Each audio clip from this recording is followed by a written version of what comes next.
lead us in the pledge. Pledge allegiance to the flag of the United States of America and to the republic for which it stands, one nation, under God, indivisible, with liberty and justice for all. Thank you. Then Sarah, would you call the roll, please? Yes. Ms. Veal? Here. Mr. Burbos is excused. Mr. Keller? Here. Ms. Carr? Here. Mr. Becker? Here. Mr. Lee will be here shortly. Ms. Lee is excused. Ms. Kaiser? Here. President Burns? Present. All right. Proper notice of this meeting has been posted in accordance with the open meeting laws of the state of Wisconsin. Are there, Dr. Robinson or any board member, are there any modifications to the agenda tonight? There are no modifications. All right. Well, then moving on, we'll move right into the superintendent's report. So good evening to everyone. I hope everyone is enjoying the summer, some time off, enjoying this heat. It's a little hot outside, but it's also very beautiful. Budget implications. So I just want to start out with the signing of the new budget for the 25-27 school year. State budgets includes incremental improvements in special education and mental health services. It provides, however, no new general state aid for public schools. As a result, many districts are facing a period of consolidation rather than investment. That includes us as a district. And so, quite frankly, we're having to try to do more with less, unfortunately. Without additional funding, school districts will be forced to either raise local property taxes or make cuts to programs and staffing. This approach is likely to widen disparities between well-funded and under-resourced schools, and advocates warn it could lead to more operating referendums, larger class sizes, and reduced student services if not addressed. As a district, I just want to bring attention to the implications as far as our district is concerned. We are meeting pretty regularly to understand where we are as a district and to look at ways of consolidating and kind of merging things and honestly just doing an analysis of need versus want. And so those things we need, we have to keep. Those things that we want, we may have to sacrifice. Additionally, we did send a correspondence out to all of our staff members on last Thursday to communicate the impending budget constraints that we're dealing with, and we will be sending a correspondence out to all of our community members on tomorrow to also bring these things to light. Our district recognition, summer learning camp and summer school. Summer learning camp and summer school will officially wrap up on next Thursday, July 31st. And what an incredible summer it's been, from academic growth to new friendships and fun-filled experiences. Our students made the most of every opportunity. Thank you to the dedicated staff and supportive families for making this summer a success. Other updates, just a couple of things. So I did have a meeting in my office with the Midwest president for the National Alliance of Black School Educators, trying to understand where we are as a district as well as other districts and how we can look at the achievement gap and close those gaps as well as increase opportunity gaps for students of color. We've completed another round with Neola as we are working on our administrative guidelines. Our city schools monthly meeting as well. Met with developers concerning the old Longfellow property. So we have some updates on that have been given to the board. And then I attended along with 3 other members of the team, the National Institute for Urban School Leaders at Harvard University on last week. Crime statistics report. So I wanted to spend a couple of minutes on this. We are required annually to report based upon our Act 12 created in Wisconsin Statute Section 118-124, which requires Wisconsin schools that operate high school grades defined as grades 9 to 12 to annually report certain criminal incidents. And so these are our criminal incidents from last school year. These are for all high schools combined. When you look at certain things that got my attention, for example, sexual assault, that could be something as such as touching of another person's body part. It doesn't necessarily mean what it kind of sounds like, or the harsher version of that. So it could be a lot of things. So I would say that would be a quick explanation for that. We are continuing to improve the conversation around speaking up, talking, and communicating not only with amongst our student population, but the vigilance within our staff and community to report things as they come up and any things that they suspect, to make sure that we respond in an adequate way. This is required again by Wisconsin statute, and these particular stats will be reported by July 31st to DPI. All right. And that's it. All right. That concludes my report for tonight. All right. All right. Thank you, Dr. Robinson. That'll take us to our public comment section.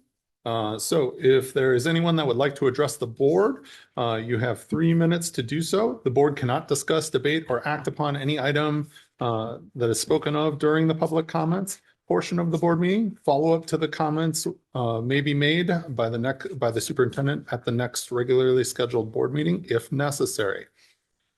If you would like to sign up, there is a sign up in the back of the room. There is also sign up in the Zoom link in the chat if you would like to sign up, and I will give people some time to sign up if they so choose.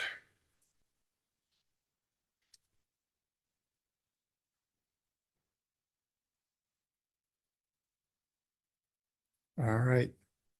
Seeing no activity in the sheet, I will close public comments for now.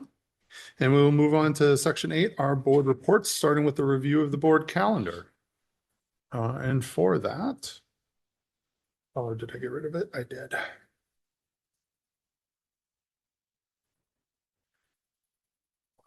For our board calendar, today is July 28th, 2025. We have a regularly scheduled board meeting as well as a workshop that includes teacher and learning forward and ACT assessments, as well as student services and vape detectors. On August 11th, 2025, we will have a regularly scheduled board meeting. August 18th, we will not have a board meeting, it looks like. And then August 25th, we will return with another regularly scheduled board meeting. August 18th was a board workshop. Oh yeah, it was a board workshop, correct. Sorry, August 18th was a board workshop, and that will not be occurring at this time.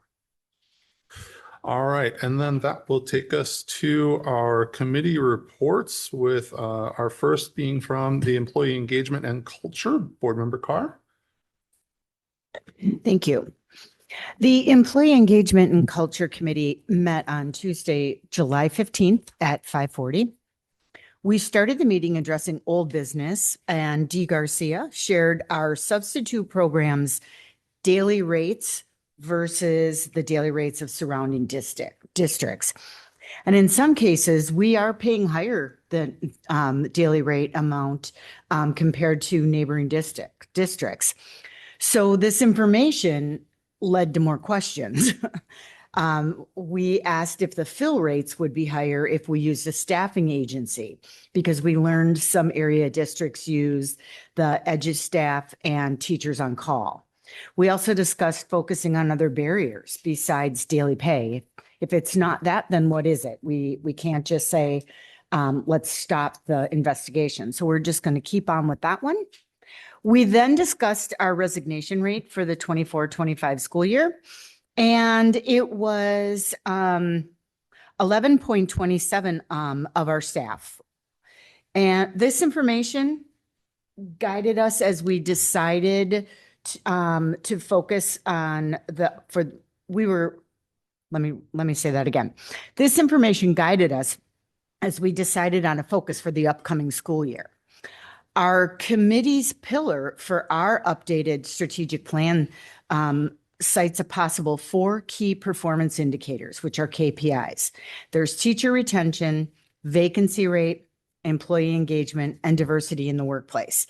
And so knowing all this information that we got at the meeting about, teacher retention, and we decided after a discussion that all roads kind of lead back to employee engagement. So that was the KPI that we are going to hone in on for this particular school year as a committee. And of course, Dee Garcia will be looking at all of them and reporting to us on them. But that's the one that we decided was the most important to us as a committee. Our next steps will be to look at the employee engagement survey data for trends and themes. And we'll have that information and she'll bring that to us before the next committee meeting. And then we can have a conversation about it. And that concludes my EEC report for tonight. Great, thank you. Are there any questions for the EEC Board Member Carr? I did have one question about the subbing. Would you be able to see if you guys can talk about how the subbing is triggered? And I say this because there was some community feedback from the teachers that when teachers are signing up to have a sub, it's triggering the building subs right away rather than going out to people that might be interested in it and then leaving the building subs for the emergency ones that come up. So if you might be able to take a peek at that, that might be I will make a note of that. good option. All right, thank you. All right, any other questions? No. All right, then we would be looking for the financial stability and efficiency report from Board Member Kaiser. All right, thank you. We met on July 17th. The Compensation Model Committee has been working extremely hard to narrow down the big ideas down to top five priorities. We're using models from other school districts in the area regarding compensation. It's an extremely long and complicated process with a lot of moving parts, but the end goal is always set for equity and transparency. The state biennial budget, Dr. Robinson touched on, it was not very friendly to high poverty districts, but we've got more revenue and cross-categorical aid. I can't talk tonight. The budget adds $1,000 to open enrollment out, so that's not great for us because that's now about $10,000 per child open enrolling out. The 25-26 budget forecast, we are currently at a $2.6 million deficit due to the lack of increase in the state level and a decrease of funding support at the federal level. We're still discussing health insurance renewal, which is currently coming in at a 24% increase. We're evaluating wants versus needs, as Dr. Robinson said, to make it the deficit, including decreasing costs at outside schools. And January 2026 health insurance renewal and self-funding. We're currently at a 24% increase pre-negotiation. Brown & Brown presented to our business office about the costs of self-funding health insurance. There are pros and cons to each model, and we're continuing to pursue all options. And there will be a workshop later this year concerning self-funding. That is my report. All right, thank you. Does anyone have any questions for the Financial Stability and Efficiency Committee? Seeing none, thank you. And we will move forward to other items, which I have none. So we'll, we need board member reports of community events. So does any board member have anything that they'd like to report on? I was able to make it to West Dallas Night Out the other day, which was amazing because there's so many services and we saw so many kids and got to talk a lot about employment opportunities here in the district. We got to remind people about the now annual back to school bash, and we gave away 400 bags, 400 bottles, and about 200 Frisbees, and we ran out within an hour and a half or so. So people just remember to come in for the back to school bash in August because it was a really great event. It was so nice to see so many people in the community. Okay, thank you. Anyone else? Board Member Carr? I attended the Willy Wonka play at Key High School, and it was the younger crowd. It was the younger kids, and it was delightful as always. But the thing that I kind of noticed as I'm going to all of the plays, as when I look in the program, the booklet, I see that it's become like we have theater families. Like the name just reoccurs and that last name. And so when I was watching the younger kids performing, I'm like, your brother must be in. And I've noticed that a lot. And I think that's very exciting. So it was wonderful. Thank you. Anyone else? Any more reports? No? All right. Well, I can speak to Board Member Kaiser's note of selling out or giving out pretty quickly because I showed up a little bit later. I think about 7:30. I was going to come and work, and everybody was gone. I was like, all right, yeah. So yeah, really good event. Okay, so moving on from that, we have the other items which I do not have, and so that will take us on to our consent agenda. And do any board members need anything separated out for that? All right, nothing, seeing nothing, then I would ask for a motion. Oh, sure, certainly. I apologize. We're hiring a secondary special education instructional coordinator, and there's also on here special education dean. What's the difference in the roles? It's a great question. So the secondary special education person, we had a retirement, so that's what that particular position fills.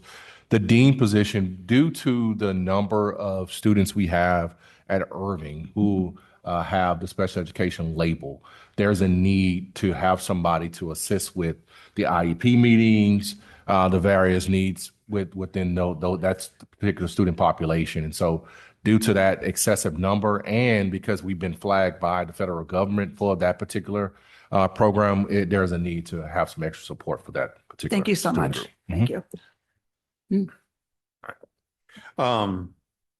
Okay, so then again, look for a motion on the consent agenda. So moved. Second. All right.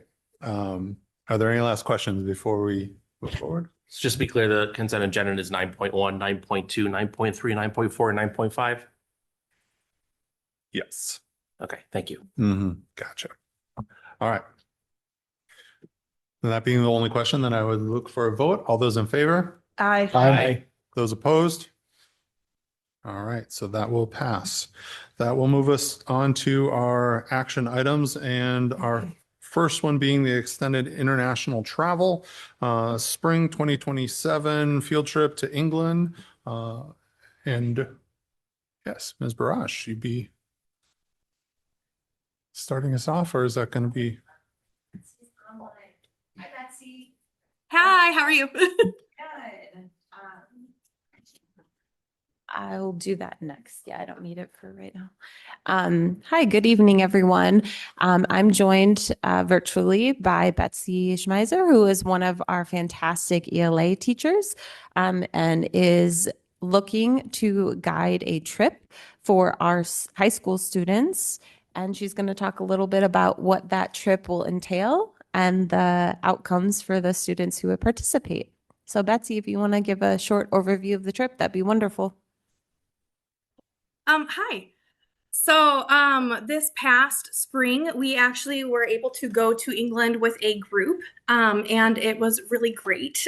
We had such a fun time. So I'm actually trying to figure out where I can share my screen right now. I think I found it. Send request. So we actually were able to travel quite a few different places within England, and we went to London. We visited Westminster Abbey. We visited Carleon Amphitheatre in Wales. It was so much fun, and I've got some pictures. I actually shared a Instagram for us so that we could track where we were going. But we are actually going to look at 2027 trip during spring break. So I don't know if my share request got, oh, there we go. Okay, here we go, sharing.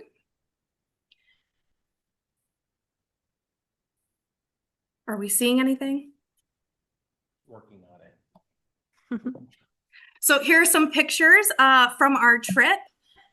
We had a group of 4 students and a grandmother and a mother who went along with us. So we had a lot of fun. We went to Stratford-upon-Avon, which is where Shakespeare grew up. We were able to visit Manchester United. So for some of our sport fans, that was really fun. We went to Warwick Castle. We went to many, many places. So our next trip for 2027, we go through EF Tours. They have a lot of experience, 60 years worth of taking travelers to all over the world. And let's see here. We know that going on a trip can really add up to the growth of our students. And this is something that's often offered in other high schools. And I just want to make sure that all our demographic has that opportunity as well. So they have a safety and incident response team and unmatched worldwide presence. We go through safety training for teachers and chaperones. And there's a way to contact anyone anytime if need be. So our last trip, we did a trip called, we did Legends of England. And this next trip would be called Curtain Time in London, focusing more on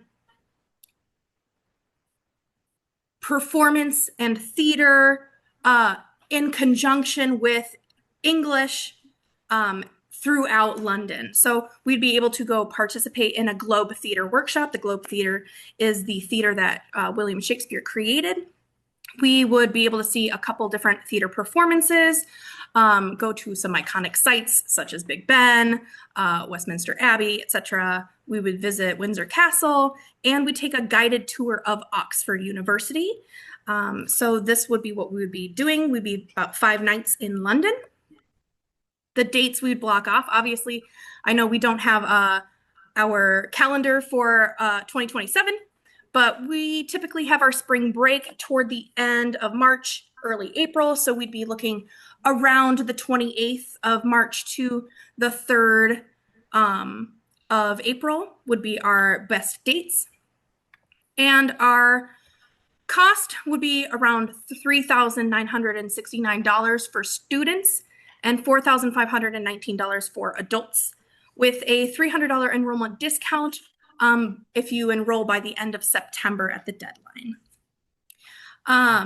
With that being said, this includes our weekly payments or monthly payments, and this also has a full-time tour director.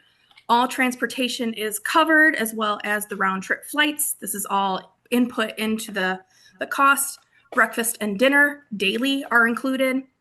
Hotels with private bathrooms, additional sightseeing tours and direct tour directors, any entrance fees, and there is options for students to receive academic credit, as well as just having that worldwide view of seeing the world and how it functions differently from the United States. So that's all I really have for you. Thank you, Betsy. Thank you. All right. So with that are there any questions about the trip? Things that you need to know? All right. Well, with seeing no questions then, I would look for a motion to approve the extended international travel for the spring of 2027 field trip to England. So moved. Second. All right. Are there any further discussion before we vote? All right. All those in favor? Aye. Those opposed? Seeing none, that passes. Thank you very much, and have an excellent trip. All right, and that will bring us to our second item here tonight, which is our course catalog updates from Ms. Barrage. All right. Good evening again. I do have hard copies that I will pass out just in case anyone would appreciate that. This was sent ahead of time, and there are links.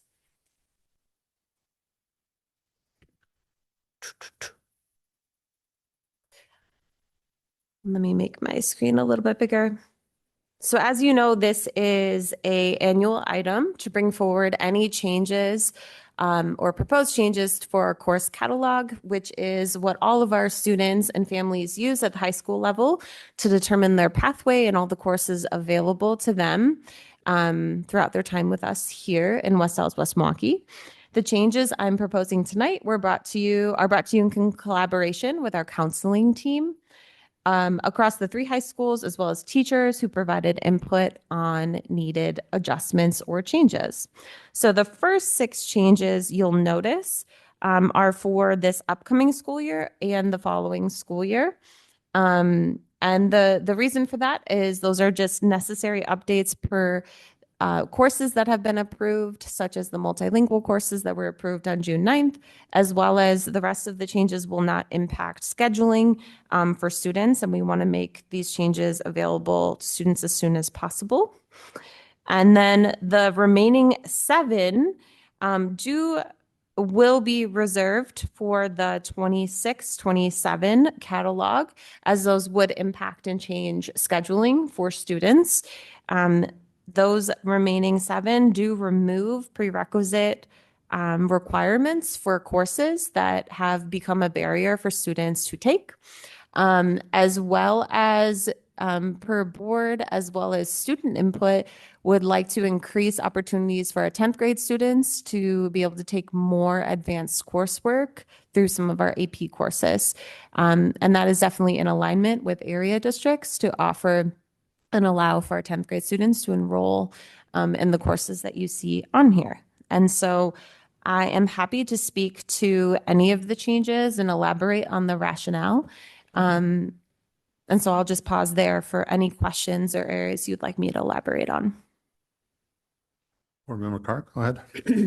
I did get a chance to peruse this ahead of time, and I just wanted to say that I appreciate the fact that you are removing some of those prerequisites. And it just feels like everything on this is just taking feedback and using it to advance our students. And so changing things, removing things, all because people that lived it talked to you about it, and they had their rationales. And again, our district listened. And so I'd like to commend whomever is working on this. I think it was really well done. Thank you. I appreciate that. Thank you. All right. Board Member Lee. I'd like to echo those sentiments and really single out the fact that these have opened up quite a few courses for our 10th graders to be able to advance further in taking AP classes.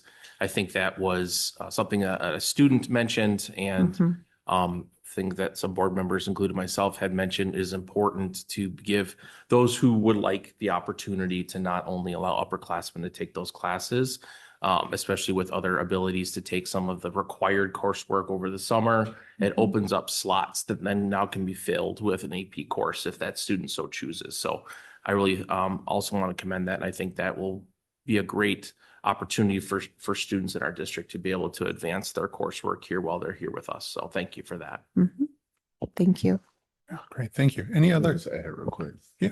So thank you for those statements. I want us to also say we're going to do a deep dive into summer school offerings as well, and trying to figure out how we can increase opportunities for those students to advance. And so this is only the beginning. We're really trying to rev it up and make sure that we use our summers in a more productive manner. Thank you. Any other questions? Board Member Becker? Thank you. On the first one for the audit option for the course audit, we'd spoken about potentially retroactive in a couple of cases. Have we gotten anywhere with that? The guidance would be that it could not be retroactive because it was not in place. And so that's part of, you see that right at the top, something we'd like to put in place for this upcoming school year. And what it would allow, as we've, I know Mr. Becker has provided that an in-depth update, as well as families have come and spoken about this audit option, would allow students with their current schedule to determine one class per semester, if so desired, that would count towards total credits, but not count towards their GPA. So it allows students that to be able to engage in, especially courses such as music, physical education, CTE. So we definitely want to put that into place with your approval for this upcoming school year. Board Member Lee? Just a quick follow-up question on that. So for Mhm. those students who have enrolled in classes for this upcoming year in which they would like to do that, is that going to be communicated out to families, the process in which they can do that before the school year starts? Okay. Yes, thank you. I had written a note, communication to families. So yes, communication would go out with the changes for this next school year in the next week. And then everything will be updated in the course catalog. So as families are registering, they'll still be able to see like the most updated catalog will have that reflected. And then our counseling team will be working with students those first 2 weeks to ensure that anyone who wants to secure and use that audit option, they can. And then beginning next year, that will be part of the course selection process. So it'll just be built in as an option. And that's at that point, moving forward, students will select it then. So we'll know well ahead of time. But thankfully, it doesn't impact scheduling. So it's just an added bonus, I think, for our students and their families that care about that. For students that have already registered, will they have the ability to go and choose this, or will they require the counselor to go in and change change this option if they've already registered for this next school year? They'll just have to communicate with their counselor. So, yep.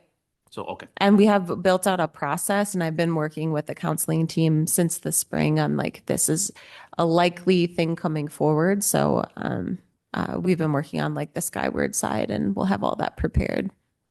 Very good. Thank you. Mm-hmm. All right. Any further questions? No? All right. Well, then I would look for a motion to approve the proposed course catalog changes for the 25-26 and 26-27 calendars. So moved. Second. All right. Are there any other discussion before we vote? No. All right. Then all those in favor? Aye. Those opposed? Seeing none, that passes. And that will take us off to our workshops, which we'll start with teaching and learning, forward and ACT assessment. Again, Ms. Barrage. All right, wonderful. Thank you. I'm just going to give a second for my incredible colleague, Ms. Corey Sack, to join me. She is our manager of data, all things data. And she will be likely chiming in the discussion portion of our presentation with her expertise. So I'm excited to be here in front of you today and share an overview of our achievement data for both literacy and math. And focus how we're using this data to guide what we are doing and how we are engaging with our staff this upcoming school year. Since DPI has not yet completed their full validation and verification process, this is going to be district level data tonight. But don't worry, school level data will be shared in conjunction with school report cards when those come out this coming October and November. Our schools are currently analyzing their data and developing action plans related to their school level data. And we are engaging in 3 days of reflection, root cause analysis, and action planning starting tomorrow with ASA sale. So that is coming this week, and they will have set plans for this next year. So we're going to be looking at 3 different data sets, and I'm going to do my best to explain them.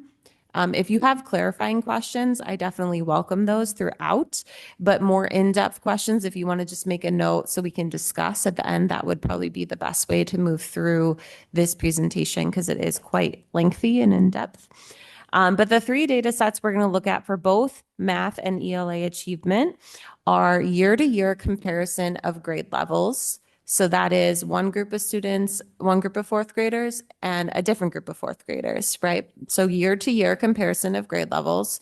Then we are also going to look at year-to-year comparison of specific student groups, or also called subgroups. And then we are also going to look at cohort comparison. So how did 3rd graders last year perform this year as 4th graders? So it'll give you kind of 2 different lenses. And the reason we look at both year to year, the reason we look at year to year is that is us as a district team looking at achievement trends. So how is achievement changing over years, no matter the students? And that shows up on our state report card under achievement, under that quadrant of the report card. The reason we look at cohort comparison is we want to see how students are growing from one year to the next. You can pause that. No worries. And so that will then on the state report card look at our show up under growth. Okay, so we're going to look at those different data sets, and then I'll be presenting key trends and next steps. So I do want to give just a little almost spoiler before we get in. Some things that you're going to see repeated throughout the data. Okay, one is we have been very focused, and this is reflected in our district theory of action. Our so that statement is focused on growth and making at minimum 1 year's growth for every single student. And then for our students that are multiple grade levels behind their peers, we want to make aggressive growth. So more than 1.5 years, right? So we've been really focusing on that, knowing that the reason the emphasis on growth is to close opportunity gaps for students and get them to proficiency. So proficiency is the ultimate goal, right? What you're going to see in our data today is that this emphasis on growth and really targeting the growth of students is resulting in increases in achievement and proficiency for our students already this year. So that is really affirming and exciting to see. There's much more work to do, but you are going to see that trend throughout both literacy and math. While there are increases in achievement for many of our student groups, including specific subgroups, there are still opportunity gaps that persist within those subgroups. So you're also going to see that as a trend and an area of focus that we're going to be discussing as we move through the data. So let's jump in. I'm going to first orient us to this slide because it will be helpful as we move through the presentation. At the top, you'll see the overview. This is forward ELA data. So this is the percentage of students who are meeting or advanced on the forward exam. The forward exam is given to students in 3rd through 8th grade. The orange bar is from the 23-24 school year. The blue bar is this past school year, the 24-25 school year. And then there will always be key takeaways highlighted. Okay, so when we look at this first data set for ELA and forward, we had an overall increase in proficiency or advanced from 38 to 39%. The largest increase was in 6th grade of 8%, and the largest decrease was in 4th grade with 7%. So again, this is 4th grade students last year, 4th grade students this year. Not cohort of students, but just how are we generally trending with achievement? If we look at cohort data, so again, switching gears, now we're looking at the same groups of students. 4 out of 5 student cohorts showed growth and proficiency from the 23-24 school year to this past school year. So 3rd graders now in 4th grade increased by 5%, 4th into 5th increased by 2%, 5th to 6th, 3%, 7th to 8th, 6%. The largest increase was seen in the 8th grade cohort of 6%.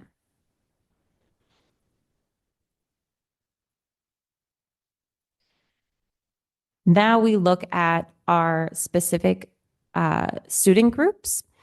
And so you'll see there were notable increases for students with disabilities with an increase of 4%, again, proficient or advanced. Black students with an increase of 4% and multilingual students with an increase of 6%. And the bars on the far right reflect our overall, right, which is sitting at 39%. So as I mentioned, you will see there are disparities within these specific student groups as in comparison to both their white peers and the overall average. And so we are going to discuss, as we get into the discussion portion, specific action steps that we are taking to support our specific student groups. Next, we're still within ELA, and we're looking now at pre-ACT Secure and ACT. And so within ELA, I just want to remind us, pre-ACT Secure is what our 9th and 10th graders take. There are different assessments, but they're both under the frame, the name pre-ACT Secure. And then the ACT is for our 11th graders, which I know you all know. And so again, key takeaways, an overall increase of 4% of proficiency or advanced, up to 39%. The state average is 40%. So I think that's just important to note. Sometimes we look at data points just out of context.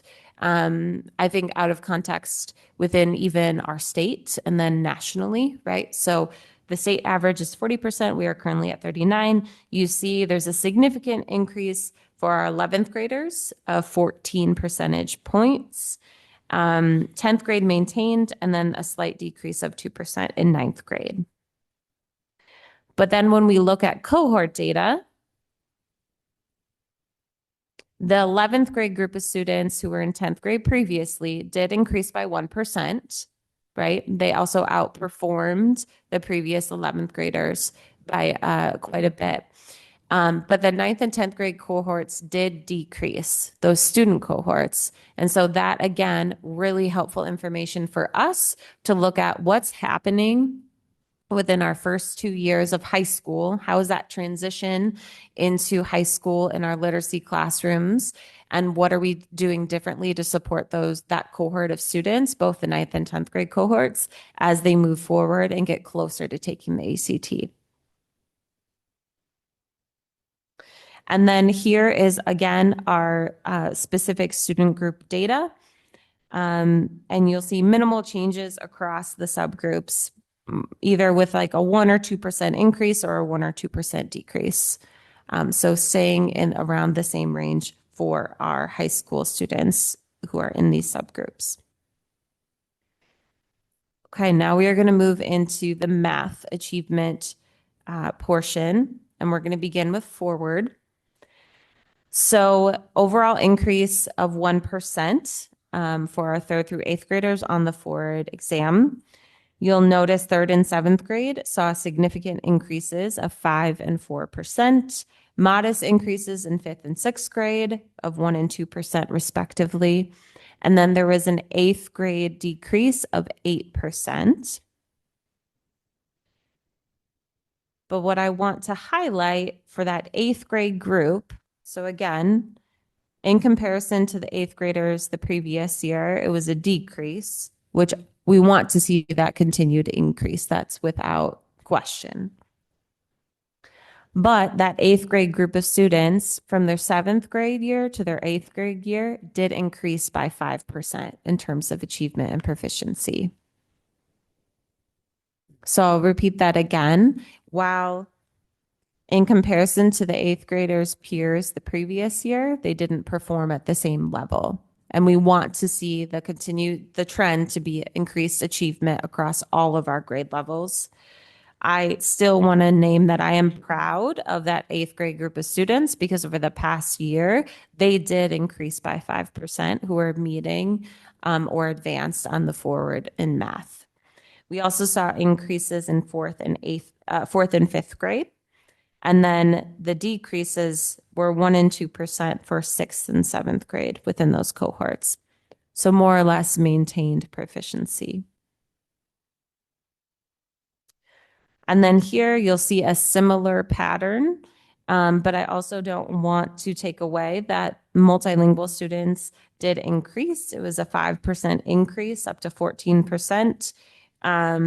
Our Hispanic and Black students maintain levels of proficiency, and students with disabilities did decrease by 2%.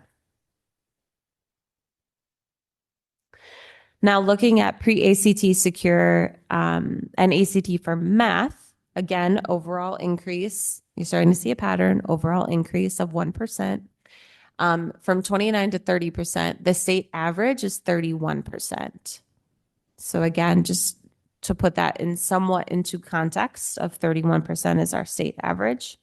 Our ninth grade increased by 4% and 11th grade increased by 2%.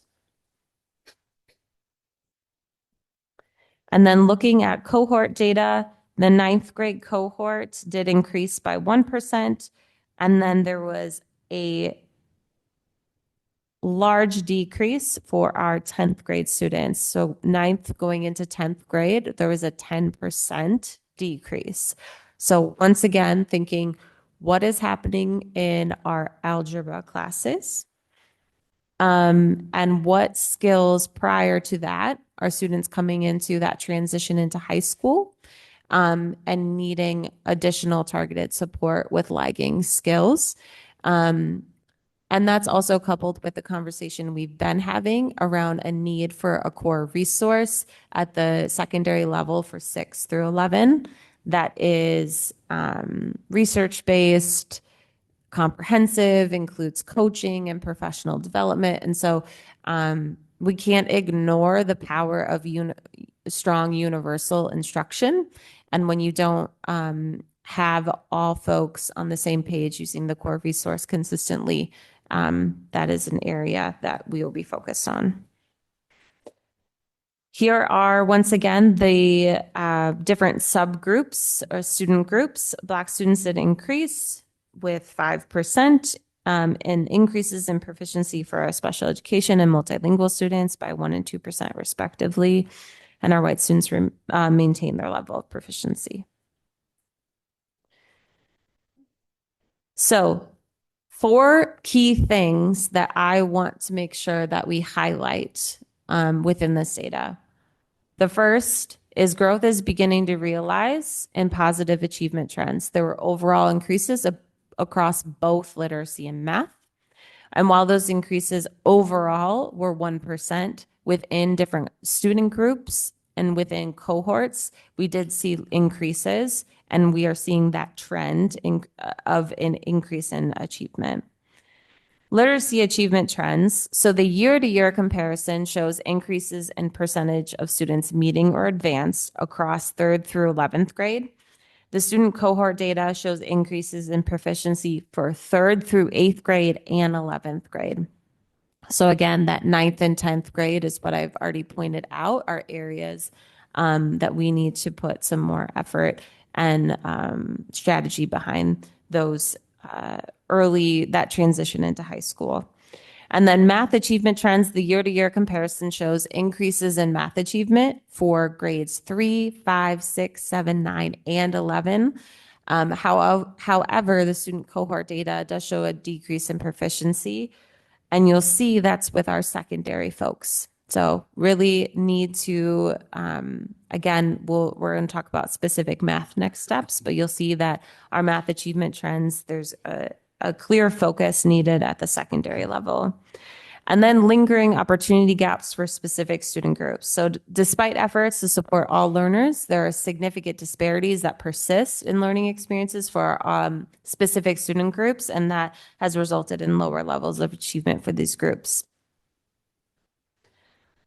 So for literacy, what's working and what's next? These are things that I know we as a board have talked about over the past 2 years. One, teacher planning and professional development around K-12 core resources. So when we talk about strong universal instruction, that is something that we are going to continue to do, not just with our current staff, but also as we onboard new staff. Early literacy professional development and the formulation of personal support plans. Those we've also called personal reading plans, but we've expanded that term because we are also going to be using those for math to support students with their lagging skills in math. Across our district, currently 54% of students in K through 3 have personal support plans. Expanded use and alignment around On to College. That includes lessons and practice assessments that support students in the most critical standards at the high school level and prepares them for the ACT. And that has been integrated into our classrooms over this past year. And the practice tests give really specific feedback to teachers on standards that they need to be supporting their students with. And so that is something that is working, and we are going to continue to use in this next school year. So what's next? Providing more targeted instructions for students, specifically as they transition from early literacy into upper elementary. So the continuation of the personal support plans, and then also writing personal support plans for our 4th and 5th grade students. And we've made some adjustments with our reading specialist team, right sizing based on student need, as well as student population. What I need time. So this is time where we can provide really targeted and intensive support for students is built into the master schedule at all of our elementary schools. That was something, and our secondary schools, excuse me, something that wasn't currently there, wasn't previously there. Progress monitoring built into collaborative team structures to address disparities in data. The identification and use of high quality supplemental resources. So we have our core resources, but what we're finding, or what we have found, is that people, when the core resource isn't enough, our teachers need to know exactly where to go. Like, what is the next layer for a student who maybe needs some more intensive or targeted support? And we have worked really hard over this past year to define that, and then also vet what are the best high quality resources to support. And so UFly and Read 180 are the 2 resources, and also really focus in on what those resources are so that we can provide and provide professional development and build capacity of our teaching staff so they're not overwhelmed having to learn from a lot of different resources or having to find those resources on their own. Thanks to you all, we will have multilingual courses at the high school level that will undoubtedly support our multilingual students in language acquisition and literacy. And then we also have teachers creating student learning objectives as part of their educator effectiveness, and that will align with specific student groups where we are seeing the disparities. In math, again, teacher planning and professional development on the use of the core resource for K through 5th grade. I also have good news that our Into Math partners are providing additional professional development and coaching for free this next school year because of, and like I said, the FastBridge data didn't necessarily predict as closely these results because we did see increases across K-5 math across our system. We did see increases in achievement, but we know that we need to continue that work and continue to strive towards higher levels of achievement. And so that is something we're going to keep doing. Expanded use and alignment, again, onto college, that's also integrated into our math classrooms. And then what's next? I've spoken about this before, a strong implementation of Carnegie Learning for secondary, which will be comprehensive with professional development, planning, coaching support, cycles of feedback, and continued professional development and coaching with Into Math. And then this is really important. It's creating personal support plans for our students in math. So being able to provide students with really targeted support on skills. And as we know, math builds. So if you miss a skill that's essential in math, it becomes exacerbated and more difficult as you go up through the years. And the feedback I've heard from teachers, and I'm not going to lie, when we started personal reading plans or personal support plans, at first, overwhelming. As you can imagine, we have about 50% of our students across schools that are receiving these. Okay. Well, the feedback I've heard from both teachers and especially instructional coordinators or our coaches is that those support plans have made it so clear what they are working on. It has been so helpful in their planning, and they feel like they're able to really drill down to the specific skill that students need see that they're making progress, monitor it, and then move on to the next thing instead of getting stuck on providing the same supports over and over and over. And so I am excited at the possibility of what this will do also for our students in terms of their math skills. Again, the what I need time, win time, as we call it, is built into the master schedule. We've identified high quality resources for math as well. And as I mentioned, we'll be having additional coaching support for our instructional coordinators, our school-based coaches from both Carnegie and Coachly, which is into math. Really strong emphasis on progress monitoring systems in our collaborative teams. And then teachers, again, creating specific student learning objectives aligned to achievement of our specific student groups. I promise I'm almost done, and then we can have a great discussion. District-wide focus areas. So this is our district team's vision and what we are focusing on in terms of our continuous improvement. Because as we know, the needs keep changing within our state and we have within our students. And so we are trying to align to best practices in terms of what we are leading with as a district team. So the first is revising of our GVC. And what that has looked like over the past several months, we've engaged our school-based coaches, our instructional coordinators, in identifying priority standards. And the reason for this is if I were to ask you, how many years would it take a student to show proficiency across every standard K-12? You would hope it would be 13 years because that's how long we have our students. It's actually 23 years. So it far exceeds what is truly feasible. And I mean, I think that speaks to a lot of what our teachers feel, which is it's a lot of pressure to try to meet and show proficiency in all the standards. So it doesn't mean that teachers are not teaching all the standards. It just means that we're identifying what is the most essential learning at every grade level that students cannot go without.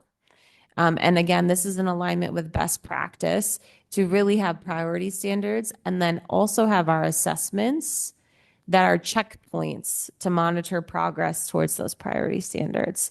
And so those are things that we have now incorporated into our GVCs to ensure that when anyone goes in to talk with a team in a school, they know, okay, this is their last end of unit assessment. It's going towards these priority standards. How are students doing towards those?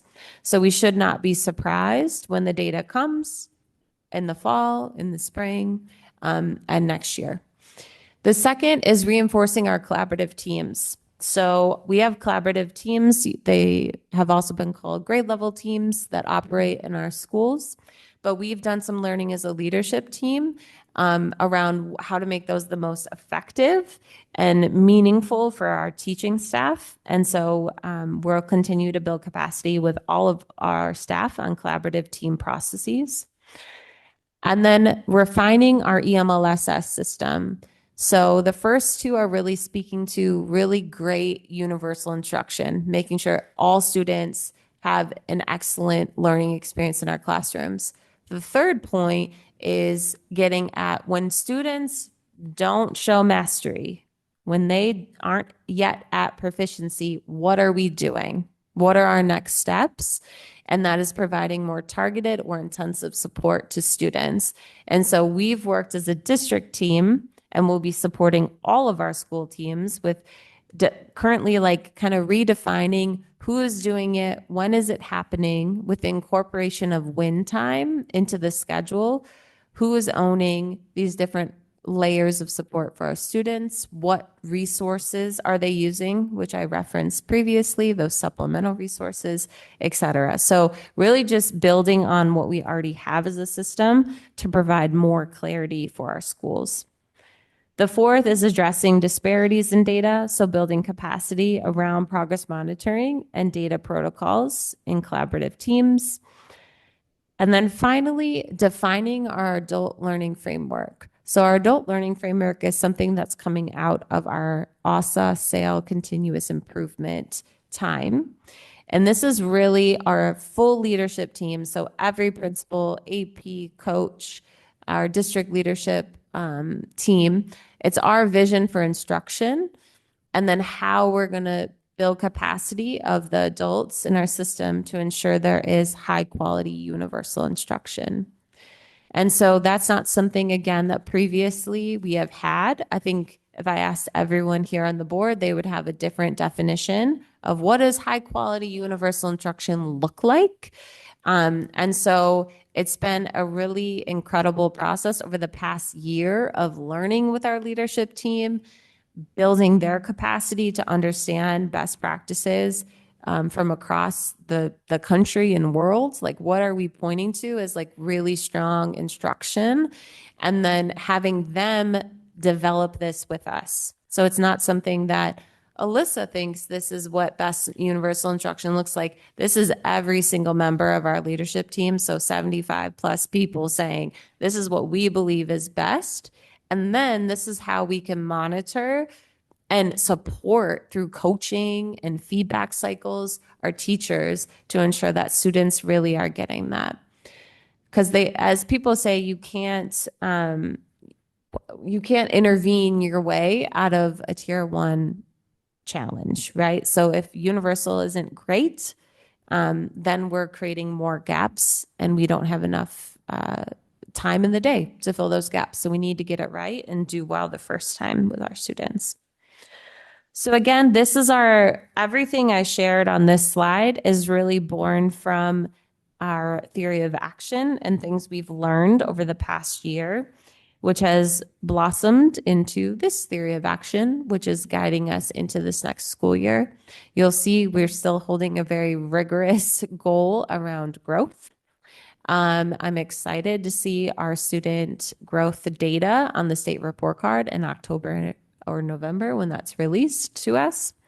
But you'll see, again, at the very top, if we implement high quality universal instruction consistently, and if we do these core pieces in the middle, we are going to continue to see strong levels of growth as well as changes in achievement.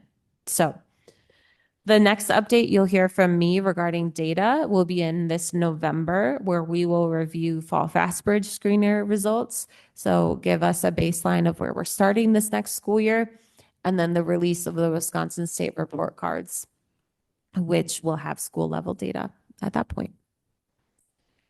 Now I open it up for questions or discussion. Dr. Robinson, go ahead. Just wanted to comment and clarify or just provide a little bit more content on the win time, specifically what I need. So it's not just focusing on the students who are in need, but during that time can also be enrichment. So it's what every student needs, okay? And I just wanted to make sure that we were clear on that. And we had an understanding that we're trying to meet the needs of all students. When we look at our data, our highest achievers are not they're not bouncing up like we want them to. So this time is definitely going to be important for those students as well. And then the EMLSS period is just tiered instruction. I think Alyssa did a great job of walking us through that, but I just want to clarify those 2 points and be clear that although we're focusing on students who have not been traditionally excelling, we are also focusing on the students who are not quite doing it at the pace we would like. All right. Thank you. Thank you, Dr. Robinson. All right, board members, questions that you might have. Board member Kaiser, go ahead. I guess I still don't quite understand this concept of win time because I'm kind of just been Googling a little bit here, and it says some of it's SEL, some of it is academic support, some of it is enrichment. Is it determined by the student, by the teacher? What if a student is is failing their algebra class, but what they really need is to be working with a counselor? How does this work? It's very new to me. I don't understand, I guess. Yeah, so it's built in time during the day to based upon the data of the student, we decide the type of intervention or enrichment that the student may need. So it depends really on the grade level or the level of the school. Elementary is a little simpler to implement. We're still trying to get the wrinkles out of the high school component because of the block scheduling and the different periods of instruction that are offered. But in the elementary setting, it just really is focusing on, could be Fast Bridge, it could be the lesson of the day, because in that lesson of the day, the teacher is able to understand quickly who doesn't get it and how can we intervene at the same time, who also gets it and who needs an extension. So it goes both ways. So it's not really just looking, and I want us to look at it open-minded and not say it's just focusing on the kids who are struggling, because that's not really what we're trying to do. We're trying to focus on every single kid and work around where they are and push each one of them up a level. I hope that answers your question. But I know it could be a lot of different things out there. We're looking at it from that particular approach, though. So like an academic approach. Correct, no doubt. That's all I need to hear. Yes, ma'am. Mhm. Mhm. All right. Board Member Becker? Believe it or not, it's a question about the wind. How much time during the day? It may have been mentioned, but I could have missed it. No, it's 45 minutes to 60 minutes, correct? Is that right? It's 30 minutes for literacy and Okay, 30 30 minutes for math. So it's Okay. built in. They'll still have their full block for literacy where they'll rotate through the Right. different aspects of it. And same with math. That's at the elementary level. At the intermediate and high school level, it's 30 minutes a day. So it's making that time more purposeful. And that's going to be also determined using collaborative teams to determine, okay, what does this student really need right now? Do they need more support with their math skills or literacy, or are we going to rotate, right? So that's definitely going to be a team decision in collaboration with the student. So I know when we were looking at schedules, we tried to see, well, how are we spending our time? So there was a lot of time that we realized that was sort of not being utilized in a very constructive and organized way. Within this particular components of scheduling, or design of scheduling, I should say, we are actually able to, when we align it, bring people in. So we can now bring in our cross-cat teacher. We can now bring in our reading specialist to schedule them to assist as well with these students who need it during that particular wind time. So it's very intentional and very structured as to how we're using this time now versus this teacher has it here, this teacher has supports here. So it's going to be pretty universal as far as one school will be concerned. Okay, thank you. I just want to give a shout out to Corey Sack because she spent hours designing and that puzzle of ensuring that all of our specialists are taken care of. All of our multilingual and reading specialists are also able to support across the grade levels, especially at the elementary level. So it's a big shout out to her for that. Good. Other questions? Board Member Carr?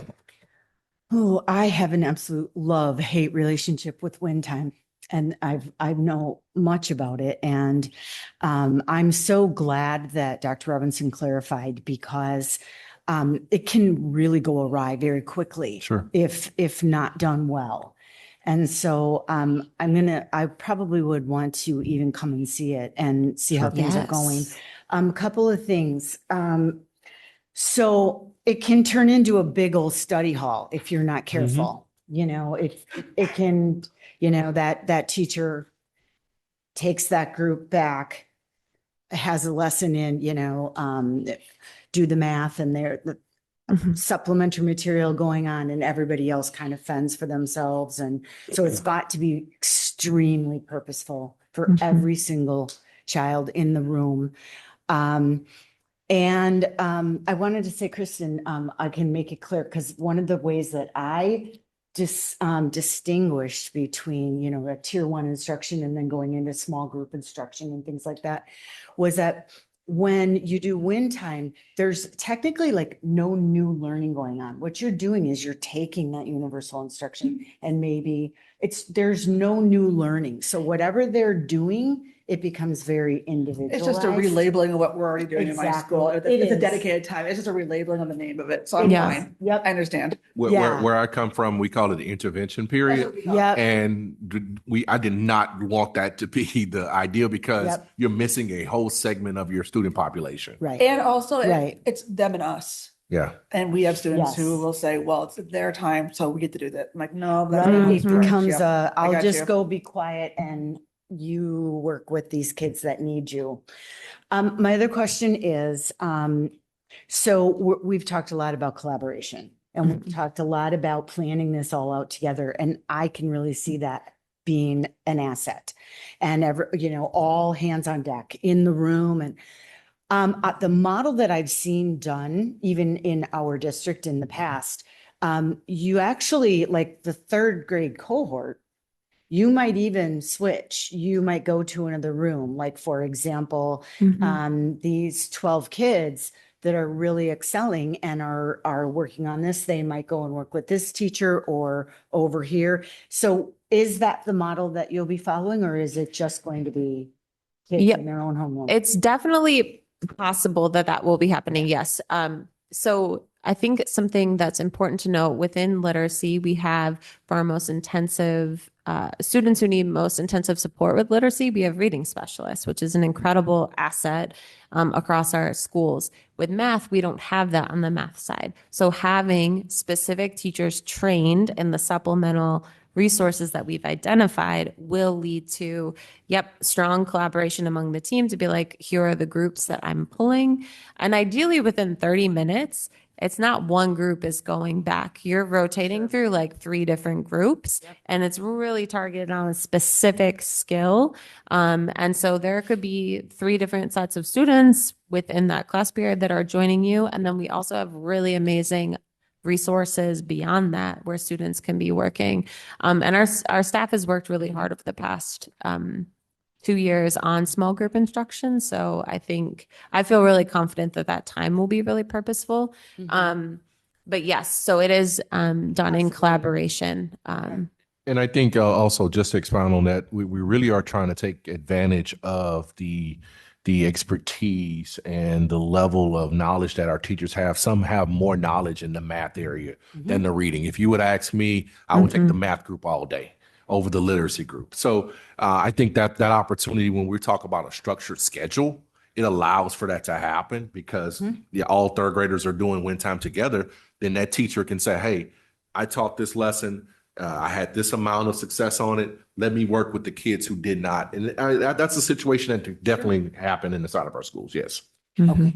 Can I just add, in being strategic about the way that we scheduled things, it's not just about flooding with that expertise in the win time itself. It was about making it also possible to get those other resource people into the planning time. So they're not just going in for the instruction, they are part of the planning for everyone. And then from there determining as their team of adults, what is it they need to do to pull kids or share them, or what they need to do based on what their data is telling them. So it was strategic on both the instructional side and the collaborative side.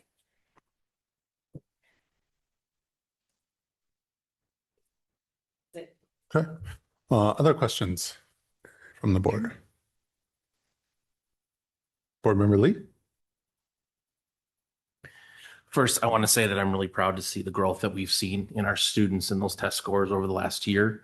I think that that's a very important thing to shout out because that isn't something that we've always seen. There's obviously always work to do. There's always work to do. And, there's troubling things, 10% changes like that. I don't like seeing that, but identifying it and putting things into place to try to address those things moving forward, consistency in that universal instruction should be able to stem and hopefully reverse those sorts of things that we see when we're moving through cohorts or moving 8th grade to 8th grade or 7th grade to 7th grade. But I do think overall looking at growth in a positive direction is a good thing and should be celebrated. So I want to start out by saying that. My questions are more centered on the data and like the how we're looking at the data, how we could possibly identify the data more specifically than just 11th grade or 10th grade. So let me give some examples. So the first question I have is when someone joins our district, what information do we have about that student? So if we have someone coming into 8th grade, they haven't been in our district before, what information do we have about them as far as their achievement? Do we have their forward test scores from 7th grade? Do we have other information about them that would help us when they're coming into our district? Because when I look at this information, right, these are all of our students, and I want all of the students that are in our district to do the best that they can. But we know that when someone is coming in who hasn't been with our district, so they haven't been here since 3rd grade, they haven't been here since 4K, and they're coming into our district, that's a different learning environment. Positive or negative, it's a different learning environment for that student. And they're also coming in at a level that might be above or below where an 8th grade or 7th grade or 3rd grade might be based on where they're coming from, right? So is there any sort of information we have for those students when they're coming in? So we know, like, this is where they are right now, baseline. It's high, it's low compared to our other students, so that when they're moving forward, we're not waiting to that first forward exam, or if they're in high school, the first pre-ACT secure or ACT test that they're taking to be like, oh, this is where they should be. Yep. So there's a few data points that we can receive for students as they enroll with us. If they have previously been enrolled in Wisconsin, we can see their data history as far back as they've been in the state of Wisconsin. So we can access all of that, including state assessments, access test scores, et cetera. If they're coming from out of state or out of country, parents will share transcripts and information. We can also call schools, knowing their enrollment history, and ask for records in that way. We also then have the assessments that we do give, the screeners, which is another opportunity to get just like a quick pulse of where the student is. And so that's 3 times a year. So they could come start the year with us, and we would have that within the first couple of weeks. And I know that I've talked with our instructional coordinators, with specifically new high school students and our counselors to make sure like we get that testing done, like ASAP, the start of the year, because if there is any major red flags, and I don't like to say it in a negative way, but if there's we need to put supports in place like right now for a student, then the screener is designed to catch that for any of those more significant needs. Or on the flip side, for a student that is really advanced, that would also present on the screener, and knowing that we should look at giftedness in a specific area potentially for that student. So those are some different data points. Is there anything you would add to that, Corey? No, I think that really hits it. We often have access in the CUME folder that comes from the other district that allows us to see just at a glance. And then often I get requests even outside of our screening windows. I've got a new student who's enrolling with us. Can I get them in? And we get them in the system so that they can get that, kind of dipstick on our end from our local screeners to build context for our teachers, because those are the scores they know and use regularly.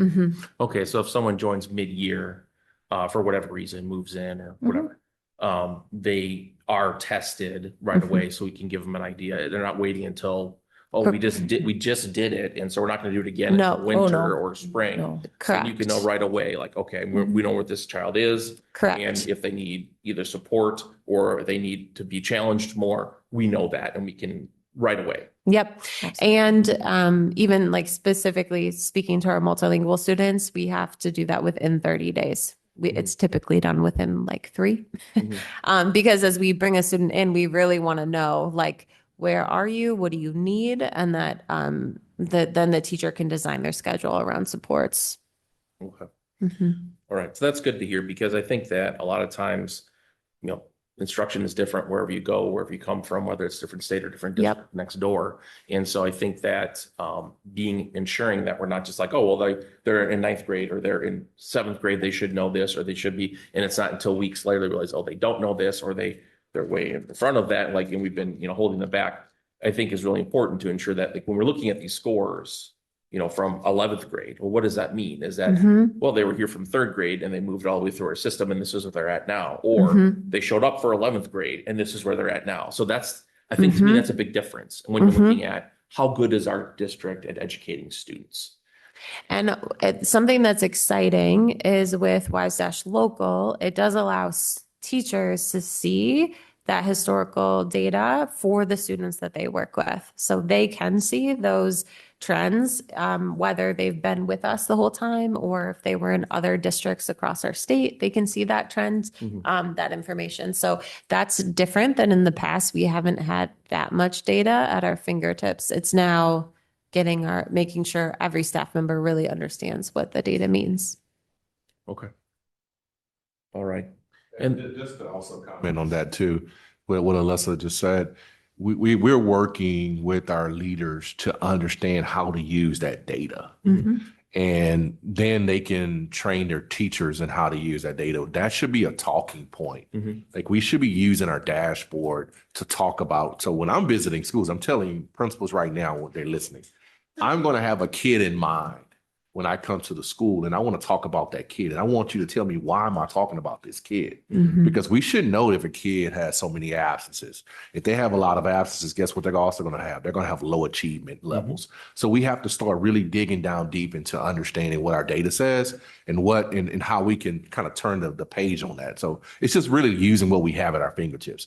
Wise Dash Local is like the creme de la creme of data. In other words, you don't have to go find it. All you got to do is turn your computer on and log in. It's there. And that's what we really have to, but we have to also, they know it's there. How do we use it effectively? And that's what we're working with our teachers and their principals on doing. Okay. And then I guess the only other thing that I always wonder about, because I'm really focused on ensuring that our students are achieving the goals that they have for themselves. Yes. And I do know that, 11th grade, everyone's supposed to take the ACT. That's a thing on our report card. How many juniors do we get to take the ACT? That's something that we're graded on. And then, what was the achievement on that? But I always wondering, not everyone cares about the ACT. And they may get forced to take it because we're worried about that aspect of our report card as a district, but it's not serving everyone that's taking it. And I think that is something that may show up in some of these scores because not everyone has the same interest in achieving and excelling on it as others. So do we have any data or do we collect anything from students who say, my goal is to go move on where this ACT score is going to serve me versus my goal is not to move on to something where ACT score is going to serve me. And then looking at those ACT scores, the students are saying, yes, this is important to me. I want to do this. I need this from moving forward to achieve my goals versus the ones that don't. Do we collect that at all? And I'd love to see some sort of data that would look at, like, these are people who are like, when we ask the question, not something that I'm interested in, is something I'm interested in, and how do those scores differ? I understand that it will not make any change to our report card, but again, I'm trying to figure out ways that we can logically look at and say how are we doing as a district to make our students achieve the goals that they want for themselves? Yeah, I think what you're speaking to goes back to the academic career planning that students do starting in 6th grade through career exploration. And our KPIs for teaching and learning, one of them will be aligned to youth apprenticeship, increasing certifications within different industries. And I'm missing a third if anyone wants to fill it in. I can't think off the top of my head, but the academic career plan would be a place for that, because that's where students are really saying, I am really interested in these trades or in this specific pathway. I'm going to become a certified registered nurse.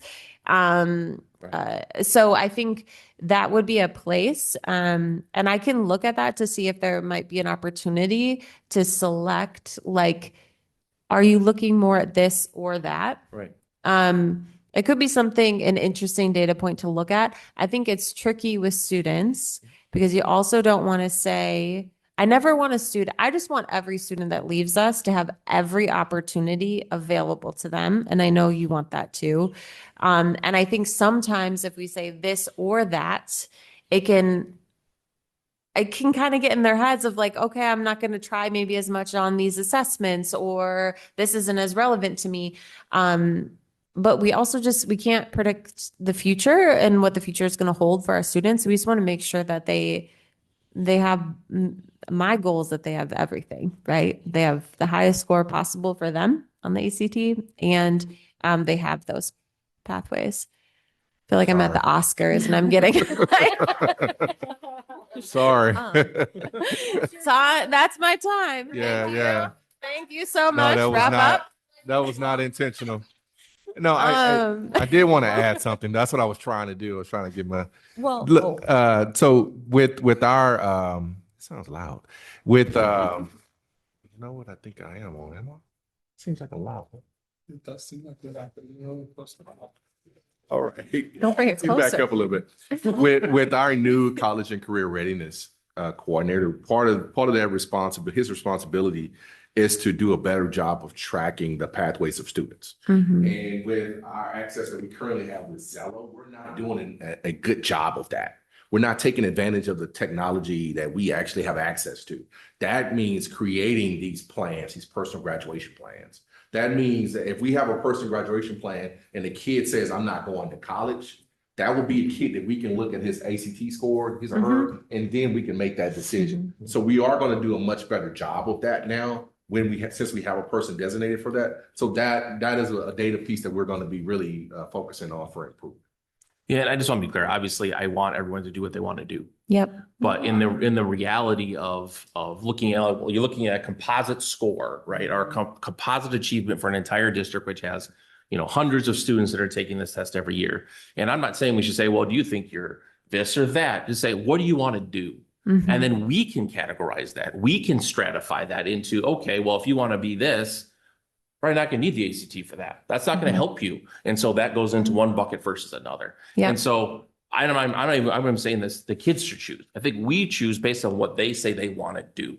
And then based off of that, we can stratify that data. And this is for our own, this is for us Knowledge. to know. This is for us to know, right? Yep. Are we helping the students do what they want to do? Yes or no? I think it might be an important way to do it. And then we could say, of the students that said, my goal is to go on to college, 2-year, 4-year, whatever it's going to be that requires me to have a certain score on this ACT in order to be successful. How are those scores? How are those scores? How are we doing on those scores?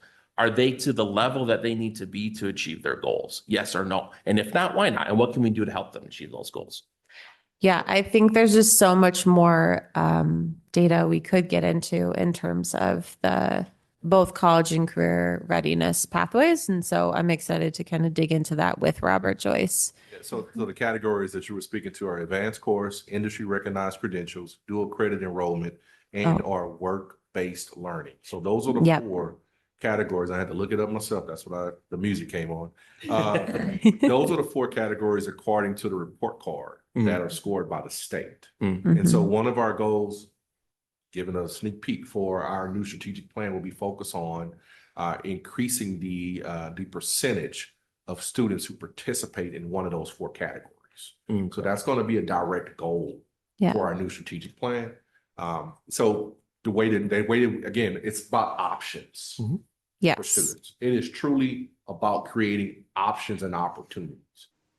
I know Aaron left out, but he's gonna have to cough up some money because that costs.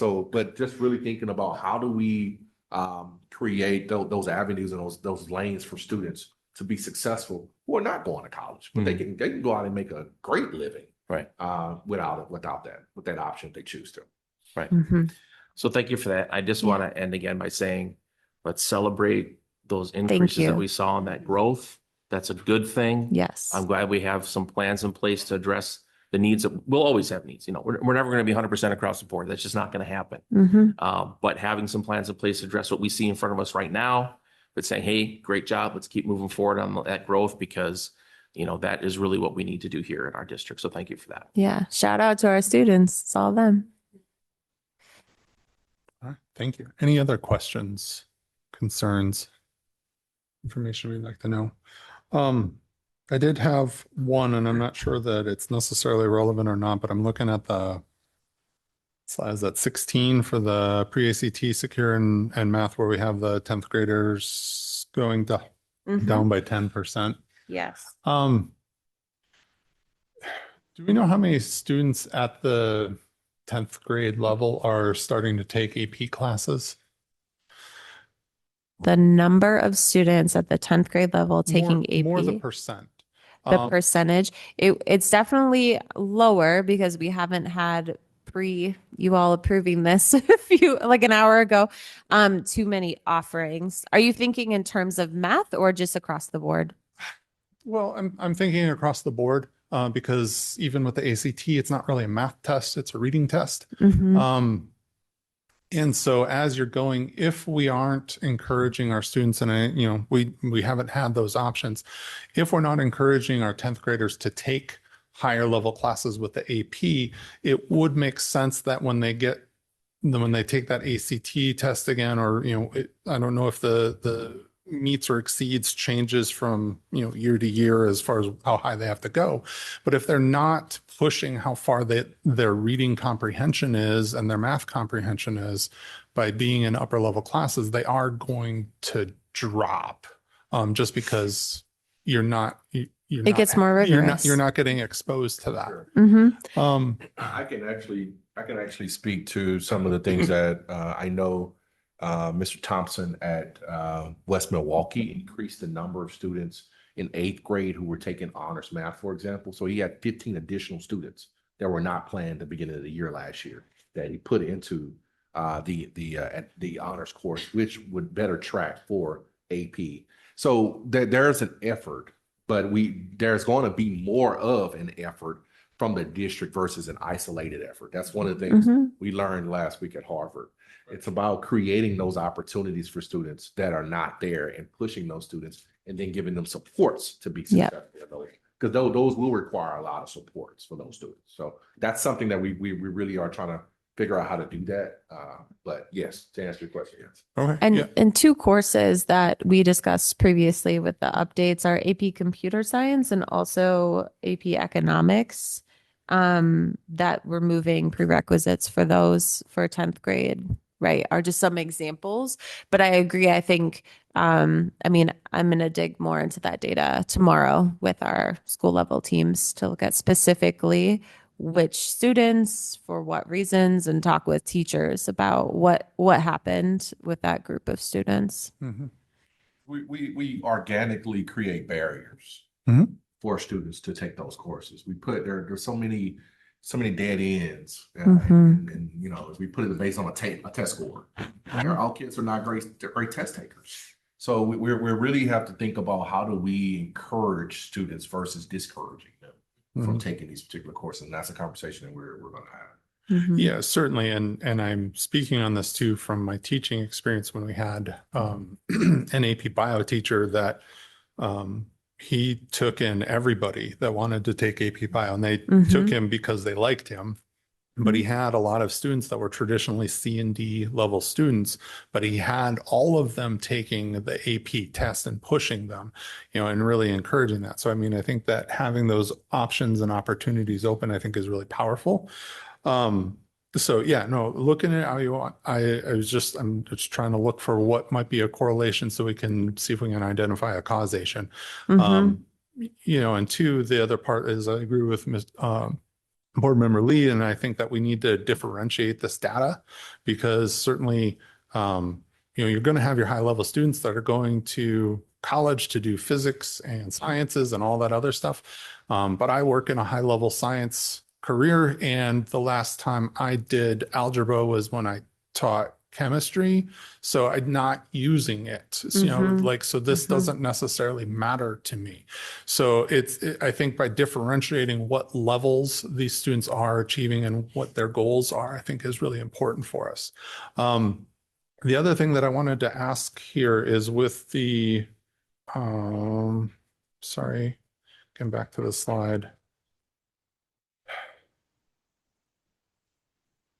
Let's see it. The performance plans, the create personal support plans. I do have a concern on that is who's creating those? Teachers. So we're going to put more on the teachers to create these. It is required by Act 20. So what supports do we have for the teachers then so that it's not necessarily, and is it required that the teachers are doing it, or is it required that the district is doing it?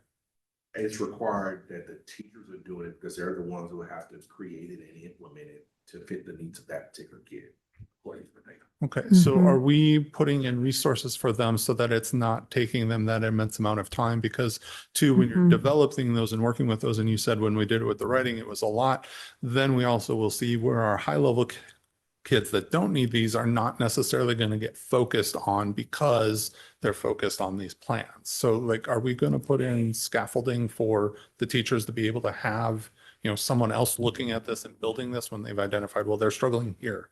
Can you build Yep. this for me?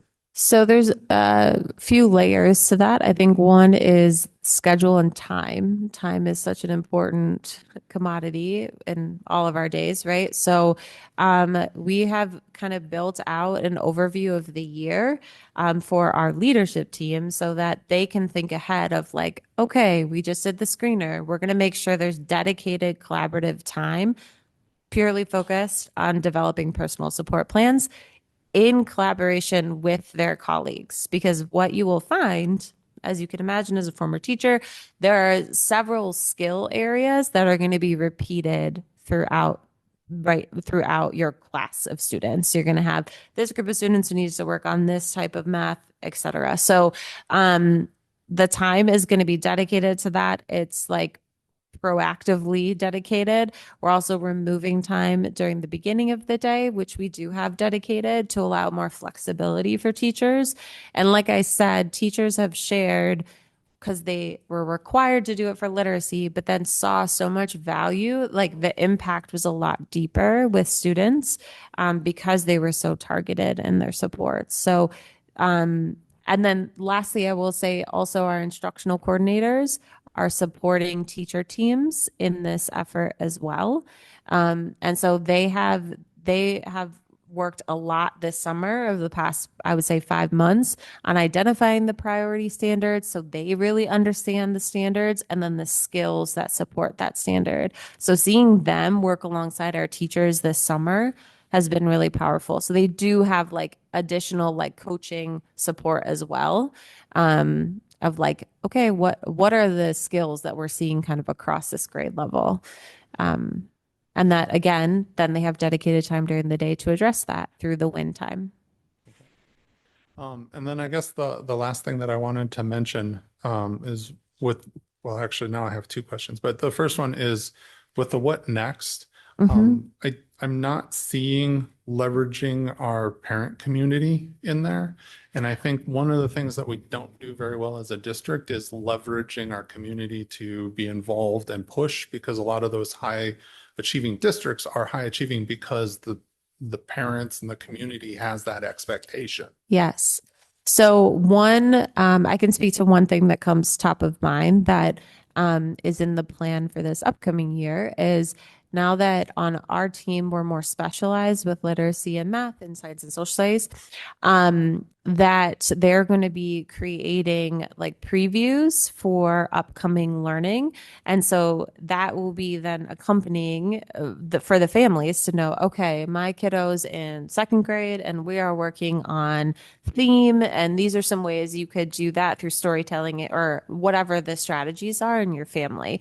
And so having a literacy and math focus across grade levels is going to be one way, because you're right. Students need to practice just like any of us when we're learning something. I always tell teachers when I'm in classrooms, I don't necessarily want to see students getting it right away. That doesn't signal to me like learning yet, right? You want to see students like having productive struggle. So lots of opportunities to practice, and we want to make sure that that's transferring also outside of the classroom.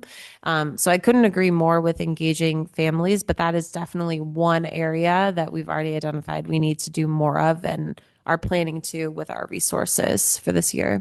I just also add to that, within our schools, we will be having scheduled math science nights as well Correct. as literacy nights. So those will also be built in. That information will be coming out. The schools have already set their dates. They haven't put them out yet.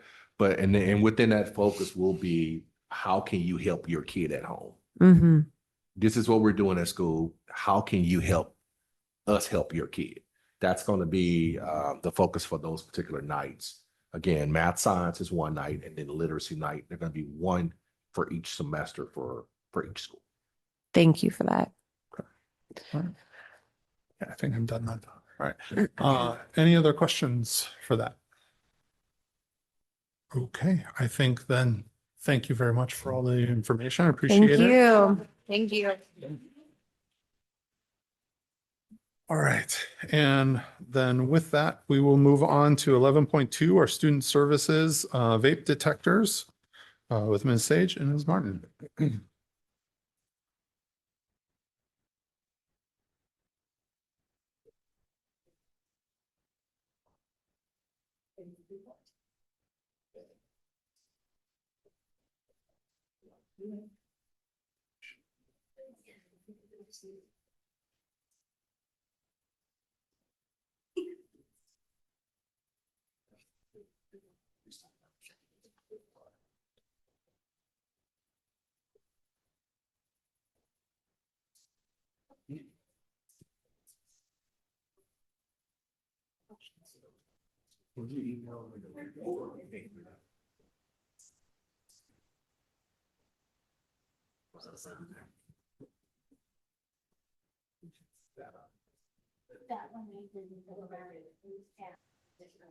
Go ahead, go ahead.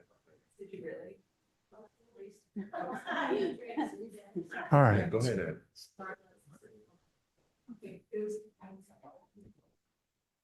All right, are we good to go? Mhm, mhm. Hey, Margot, could you share that with me, please? Sure. Thank you.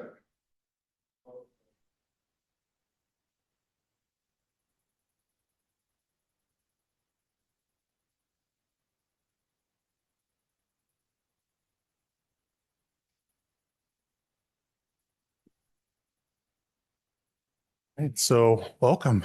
What do you have for us? Hi. All right. So I compiled the questions that we had from our last meeting and gathered that information for you. So tonight we'll be going over the comprehensive data report, the peer district review feedback, reaching out to other districts and see what their experience was specifically with vape detectors, going over tampering and vandalism and the durability of the device itself, connecting to our camera system, other brand reviews, and then the warranty lifetime expectancy of specifically the Halo PC3C, and then the iCloud subscription, or I should say cloud subscription. So as I had mentioned before, we had gone through the trial period, and that was specifically for May 27th through July 31st. There were 2 units installed in a high school. And then May 30th, our admin team had connected to the cloud. So May 27th to June 6th, just going back and reviewing the calendar, that was our standard school schedule. So you're going to see that probably the most activity, well, not probably, but you are going to see the most activity during that time. And then we went into exam week. I thought it's one thing to hear about the device and how it works. It's another thing to see it actually work in person. So when I'm going to show you this video of one of the vape detectors being activated, you're going to see just a light amount of smoke coming off from the corner here.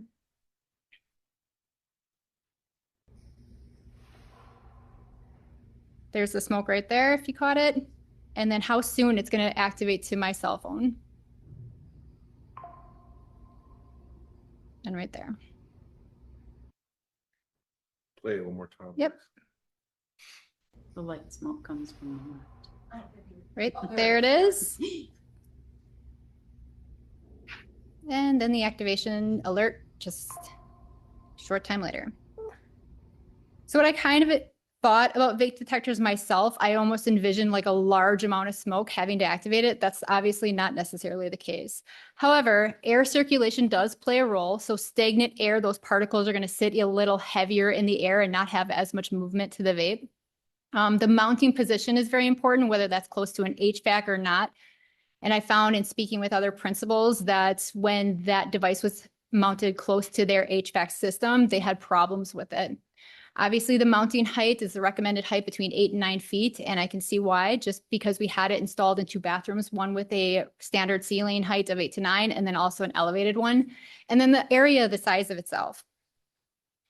So part of the system trial, this just gives us an idea of what this looked like inside those 2 bathrooms. So when we got the data report, the vape incidence was 197 incidences within May 25th to June 15th. That's vape. And then smoking incidents, that's specific to cigarettes. And then we had 3 masking incidents. I tested the keywords and then the tampering myself. And then just a graph on the side shows us that there was no THC that was identified. However, there was the masking and then the other two. You saw this graph at our last workshop, but again, this just goes apart with the dashboard and how helpful it is. When you have that cloud, you can go in and see your hotspots, see what is the most activity in certain areas of the building. This is going to be, it's helpful in just the two, but it's going to be very helpful when we have a building that has the vape detectors in it. We can see specifically where that is, where are our days and where are areas of concern, and we can manage our system, our personnel in proactive ways by looking at this data. So I mentioned that I reached out to other high schools that had experience with vape detectors themselves. These aren't all Halo. These are others that I actually received quotes from as well. But these were the 12 high schools that I spoke with their principals and some assistant principals, and then also their student population. You're going to see that, a lot of those are comparable to our schools themselves. And the overall theme that I found in speaking with their admin teams was the first year was challenging. Absolutely. And I would expect that. When I'm receiving the alerts myself and I'm talking with the admin team and having our experience with interdistrict and looking at the dashboard, I can see it, a whole building that being a challenge the first year as we adjust the system itself, not just for our team, but for our students and our parents. But there was also clear reduction rate observed within a short period of time. And the principals had shared with me the importance of transparency and responsiveness and follow through to a successful program. And then I want to see, what was that second year? What did that look like? So system improvements. There was less alerts that were going to cell phones and emails, and then also a decline in suspensions and discipline themselves. And then the third year and beyond, the system operations was going very well.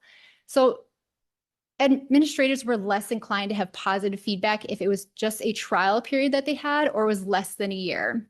But moving beyond that, I saw positive feedback by all principals, and to share a little bit with you on that were their comments such as these. Going down to the third one, this was a school that was comparable to our high school sizes and says, I can't express strong enough words to explain the positive impact that they have had. The first 90 days, they saw a 70% reduction, which I thought was pretty powerful, and I could see that actually playing out. Another principal had stated the dashboard was the proactive measure. And like I had showed you earlier, those hotspots, when you get inside and you see that data and that comprehensive report, we can see maybe students are going to this bathroom to have conflict. We're seeing students go to this bathroom because this is kind of off the grid a little bit. So let's have some more adult supervision in that area. So that was the proactive measure that you got from the cloud itself. And then learning how to read the activity in the building and getting the alert and going to the bathroom was actually the reactive piece, right? Again, just talking about the handheld metal detectors, this was good because I wanted to see what their insight was when combination of having the metal detector and the vape detectors, it was just very helpful. So all of them had positive feedback in regards to the handheld metal detectors. This, when we talked about tampering, people had questions about tampering and vandalism and what that might look like. So I went ahead and created a video for us. Tampering detected. Security notified. Tampering detected. And the volume is a little low here. Tampering detected. But right now, Security. This detector was set at 88%. We had increased that volume to 100%. Tampering detected. Can you turn the volume up on the video? Let's try that. No, on the video. Yeah. Go back to the video. See the volume button on it? Tampering detected. Security notified. Tampering detected. Security notified. A little Tampering quieter. detected. But it was Much louder when we were doing Yeah. it was for sure. very loud, and being in the bathroom, I was surprised at even 88%. So we maxed it at 100%. But one story I had from a principal, just to show and elaborate a little bit more on how sensitive the device is that while it's up the ceiling, they had the panels such as like these, and students were taking a vape and they were hiding their vape up on top of those panels. And so when they implemented the device and had it installed, that rattling of just that ceiling particle had created the tampering device to be activated. So striking the unit, throwing items at, moving ceiling tiles is all potentially going to activate the tampering aspect of it. So when I was speaking with the principals, and like I said, this was important because I wanted to see what other people's experience was with these and really kind of get a trial for that. So in 2 years that a school had the device, they had the tampering go off and it was trying to rip it off the ceiling and then a shoe was thrown at it. Another school had it for 2 years and there was one incident where they struck it with a broom handle. Another school had one incident where they had it for 4 years and it tried knocking it off the ceiling. And then in 6 years, the only incident they had of tampering was when a basketball struck it.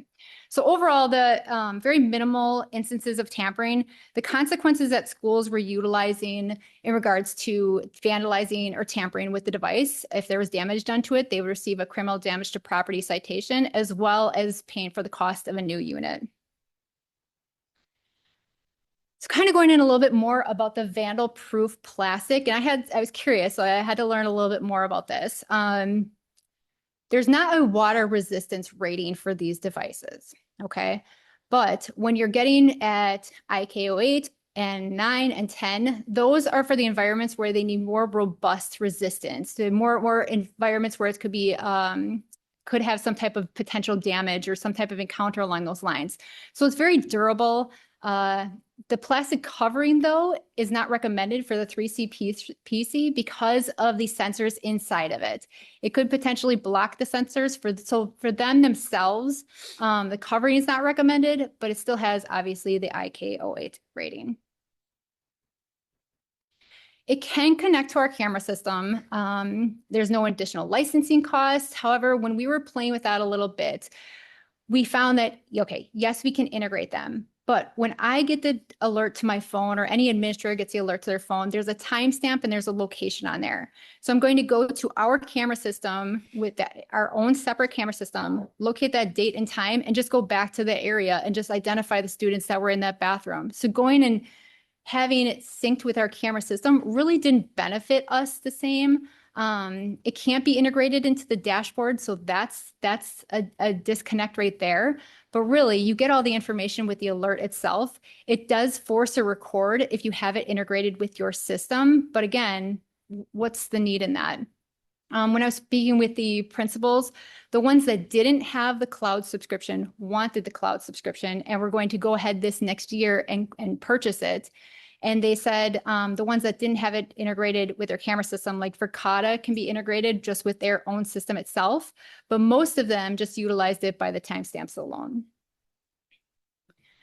So with the Halo subscription, managing multiple Halo devices all in one, the historical data and the analytics, the trending, the data collection, and generating the comprehensive data report, that all comes with the subscription.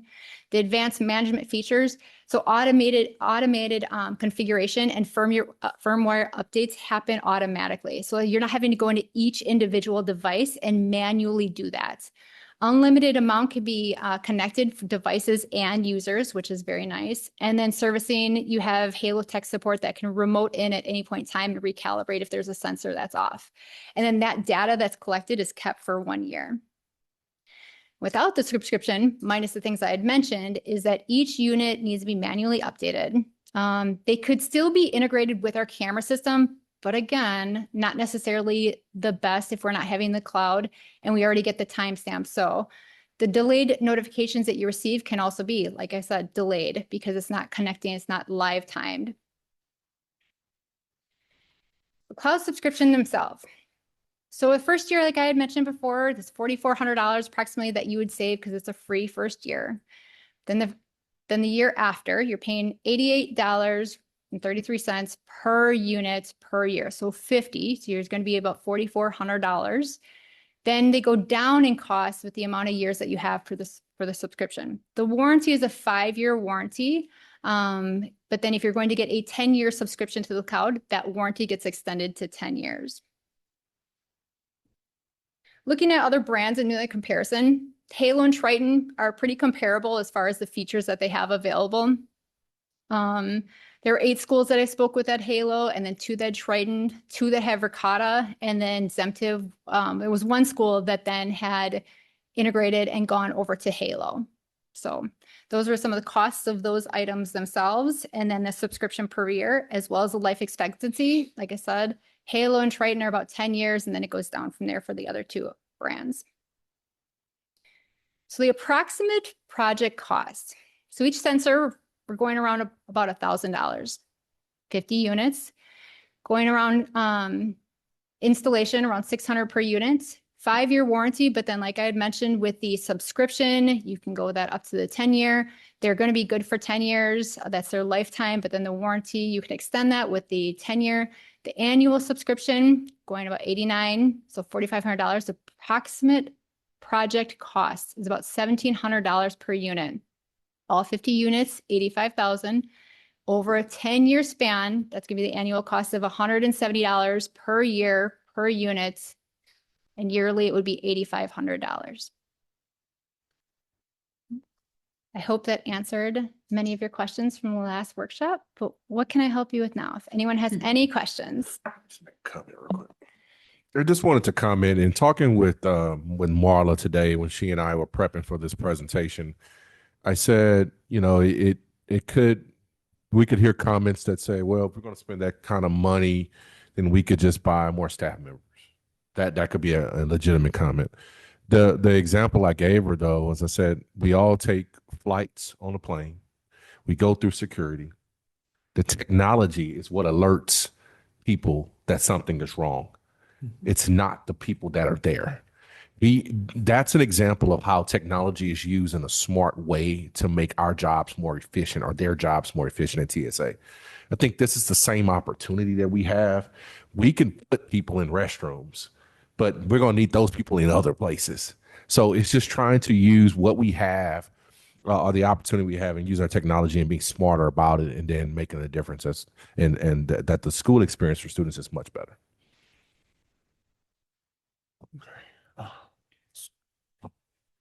I guess my big question is, I think it makes sense, and I think there's some very legitimate value to adding this. But we started off our meeting talking about some of our funding issues and how we're looking at possible places to maybe even cut or be a little bit more lean, right? So I guess my question is, where would this money be coming from, and what else is that going to impact? So we would not do this to sacrifice something else. So it would definitely be to tap into resources that are around safe and drug-free school funding. So it would be, be very smart about how we use our funds. It would not be to sacrifice a position if that's what you were going with. Yeah. Just want to make sure. Is that all? Good. Yeah. Okay. All right. Board member. Just real quick, I missed that meeting, unfortunately. And my question is this like a 24-hour monitoring, or is it just for during the school day? Because I have seen adults vaping in our school during concerts and at graduation, and same on the part of the community. But is this something that, like, Friday night during a show, all of a sudden an alarm goes off? Or are we monitoring only during the school days? Yep, no, that's a great question. We can tailor it specifically to the building's needs. Okay, so that is something that did come up with when I was speaking with the principals. They said, hey, there were sporting events and we had parents vaping in school. How am I managing that? And that was something that I had encountered. So yes, it can be tailored specifically during certain school times. And then, maybe certain events, maybe not. So that is a great question. Mm-hmm. Okay. Other questions? Mr. Lee? So first I'd say, I think we should be enforcing it, it's illegal to vape on school property. So I think if an adult's doing it, they should get a ticket for it. I mean, like, that's the only way to dissuade people in some instances from doing it, is if they need to go off school property, if that's what they need to do, especially if they're doing it in our schools. We don't want that to be a student who's in there seeing that happening, think like, oh, what's that? That smells good. I should try that. So I definitely think that that's something I would be an advocate to have it going during school events, so that the adults will learn that they need to not do that while they're here, and then they have, usually there's an SRO or someone present for those events that then can handle that. It's not the principal that has to deal with it, right? But the SRO or other police that are there would be able to deal with that event. So that would be my advocation anyways. Cost cost. So we talked about utilizing not our fund $10 for this, utilizing money that's specific for school safety or drug-free school environment, correct? So is this something that if we said, yeah, let's get it 50 units, you said, and that would cover what we feel is needed for the 3 schools, correct? Or is this only Hale and Central? Nope, Hale Central and then Frank Lloyd Wright and West Milwaukee. Okay, not Docky? Docky, they have, there would need to be, the bathrooms are a bit challenging. The structure of the building. The structure of the is building different. itself makes the device in those areas very challenging. Because of the height of the ceiling Mm-hmm. And the span of the bathrooms. and the span of the bathrooms. Okay. All right. And then would this be a one-time cost then if we're doing it for 10 years? Or is this something where we'd have an annual? So if we say we're doing this for 10 years, Mhm. is that paid up front and done? Now we're good for 10 years, or we're getting an annual bill? Well, the subscription, we can decide what we would like to do. If we're Right. going to be doing a 3-year subscription or a 5-year, Mhm. that would be the ongoing cost per se. The upfront cost, I guess we'd have to make that decision on what subscription we're going to be going with. And then, yes, I mean, the upfront cost is going to be the installation, the unit themselves, and then probably the ongoing is going to be the subscription piece. So you can't pay up front for the subscription. They're still going to they're still billing you that annually. I'd have to check. Okay, so that'd be something good to know, right? Because we're talking about one-time funds, then we got them once. So we use them but then that covers us for 10 years versus Mhm. it's an annual cost. So we need to Mhm. make sure we have money in the budget every year to pay that cost. Sure. So that is important to know. Who's doing the installation? It would most likely be Nelco or Newport, companies that we go with. Okay, but it's not Halo or whatever. It's our own we've contracted with, well, I presume it's some sort of electrical company or something like that that is installing these units, and they have experience installing those units.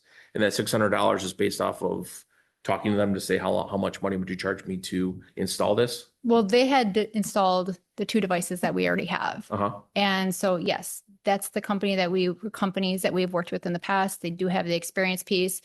They coming in and like I said, the $600 is going to be a little bit give, a little bit take, depending on how much wiring to certain specific areas and which bathrooms. Sure. Okay. And so that's like an estimate of how much it would cost per each one. Yes. And we got this from them. So like we got a quote from them for this cost. Yes. Okay. All right. Okay. Data. So it says it's available for 1 year. Is it downloadable? So yeah. that if we want to keep it for longer than a year, we can download the data and keep it because it looks like a spreadsheet to me. So, Excel should suffice or something, Google Sheets.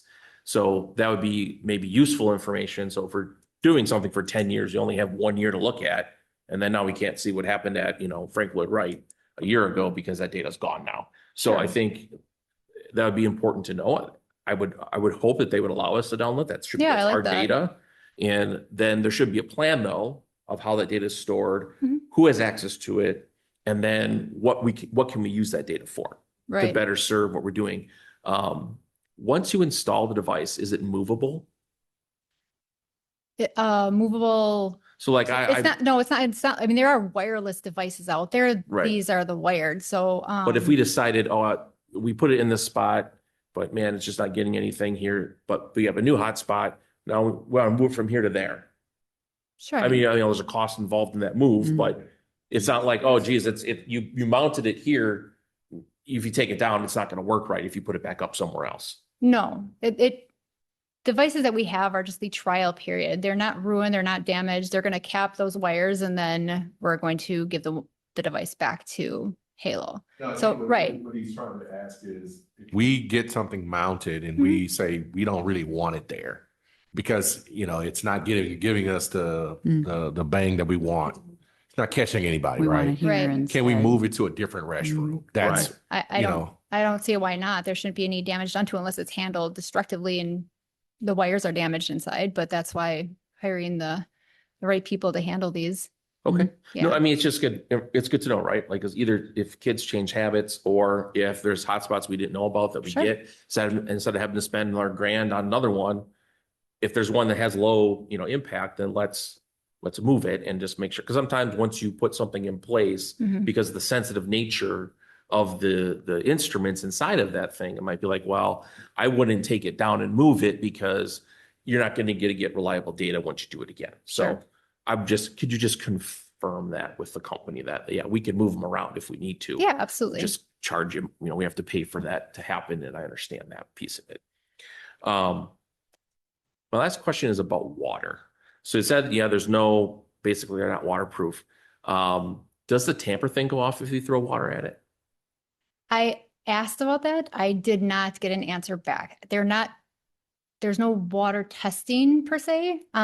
So when I'm asking the other schools, that was one question I specifically asked. Mhm. None of them had information for me on it. I said, no one took like a soaked up, paper towel and tried throwing it up there and it got stuck in there. There was not information that I could obtain. I asked about the locker rooms because that was another thing. I'm like, what about the moisture collecting in there? What does it look like? Either they didn't have them in the locker rooms because the cost would be pretty high, so many different devices in that area, or they said that there was no moisture issues or concerns at all with that. Okay. So I know for a fact that for Halo, kids throw water at them and then it destroys them. So my concern is that if that happens and it kills it and you don't get an alert, you'll just realize eventually that this device is broken and you have no clue who did it. And so with the cost of these devices, and I presume that if someone throws water at it, it won't be covered under a warranty, that we could end up with a bunch of devices that don't work and have nobody that we could even try to go after to try to get them to pay for the replacement. Sure. So that's my biggest concern with this, because my wife has these in her school district and she says that's what kids do. They just throw water at them. Okay. And then the water fries the device and the device no longer works and they can vape away. So that would be my biggest concern. Okay. If that is the strategy that is utilized by students to get rid of it. And if it doesn't alert, it doesn't say tamper because the system is fried, we have zero recourse and just $1,000 paperweight at that point to then replace or not, or, there's no way to fix it. I understand that. Like you can't put a thing around it, protect it from water, because then the sensors can't do what they're supposed to do. So it's something that we have to consider because it's not a small amount of money. It is addressing a problem, but there is a really easy, waters and bathrooms, right? It's real easy to get water and throw it at things to break them if they realize that will work. So just did the tampering go off in the school that your wife's at? What was their experience with that then? She didn't mention that. I don't think Okay. she had any direct experience, but she heard that that's what how are they basically getting them to be broken. And Okay. so that's what I think it'd be really important to go back to Hale and says, if I throw water at this thing, does the tamper thing go off? Yes or no? They should if they know that it's not waterproof, that means they did some water testing on it. So they should know that what happens when you throw it. Is it just junk at that point? Because you can throw water, 8, 9, that's not hard to do, to throw a thing of water and then you can take it with your hands and just throw it up there. So that's my big concern. I don't want to pay so much money for something that basically would be not replaceable unless we replace it ourselves. And if that would happen, I'd be like, why replace it? Because they're just going to do the same thing again. Right. Yeah, I can understand the privacy piece, but I'd really like to reach out to that district and then speak with the admin team and what that looked like from the inside. South Milwaukee. Okay. Yeah, that'd be great. Thank you. Yeah. No, I appreciate that.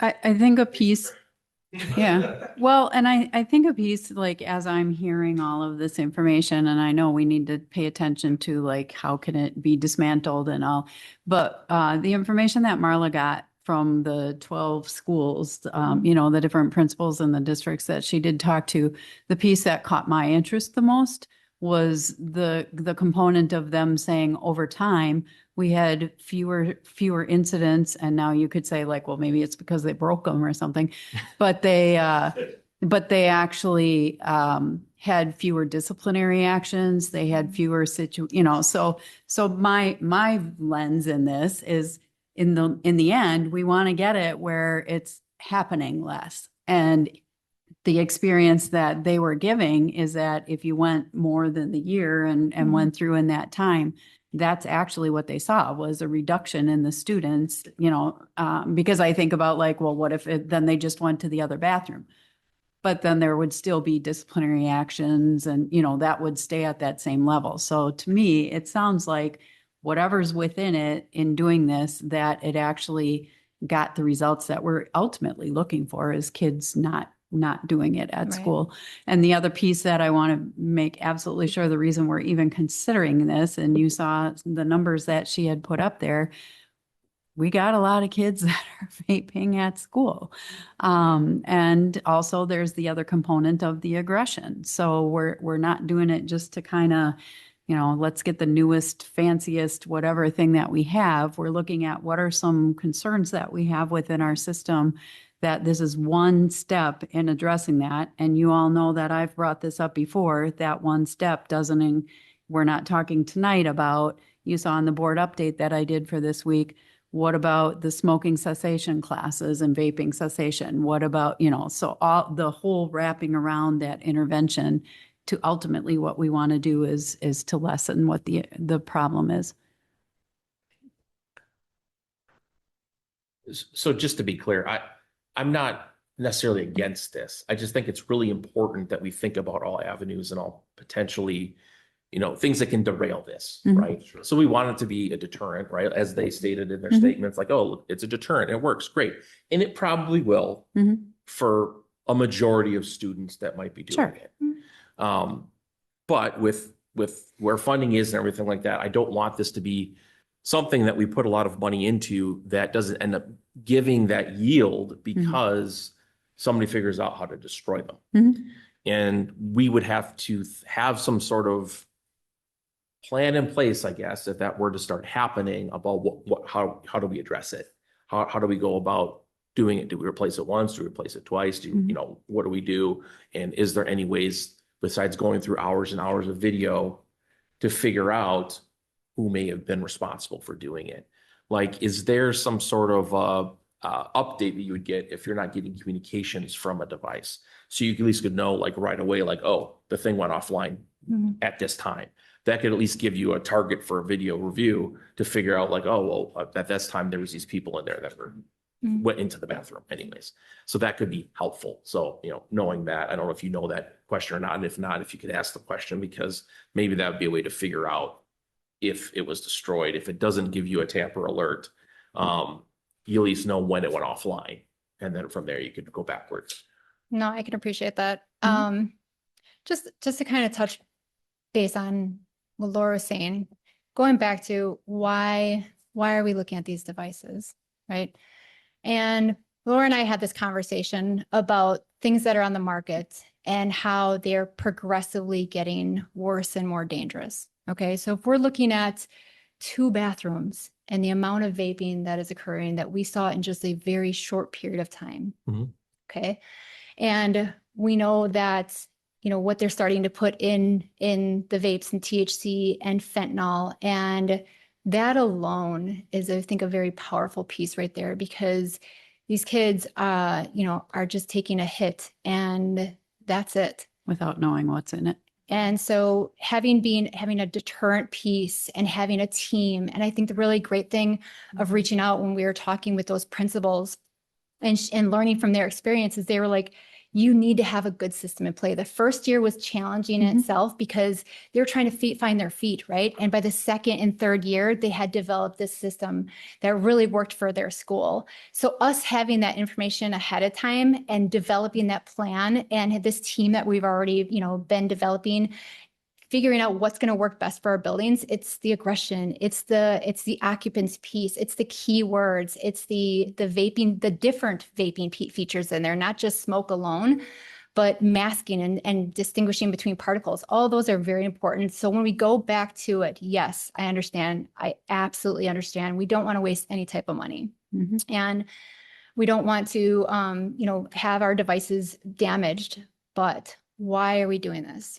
We're doing this because of what's on the market right now and what is coming in our direction, and being as proactive as we possibly can. And we're having the wands, and the dogs come in, and we're having the classes, and we're having Narcan, all these different features, right? And all these different things. But I think a very powerful tool that we can have in our pocket to help our district, our students and families is this device. It's not. Yeah. Okay. All right. And I guess I'm also concerned about the water, as far as an issue. So I guess, do we still have the ones that we are on a trial period? We do for till the 31st. Can we throw water at them? How about this? I'd like to reach out to a school district that had experience with that. Like I said, I spoke with the Halo rep. I spoke with the schools. That was a specific question I had. And so let me find out what that looked like before we splash some water on one of our devices that we have in hand. Well, I mean, because if we're looking at investment, losing $1,700 versus 85,000 is probably a good test.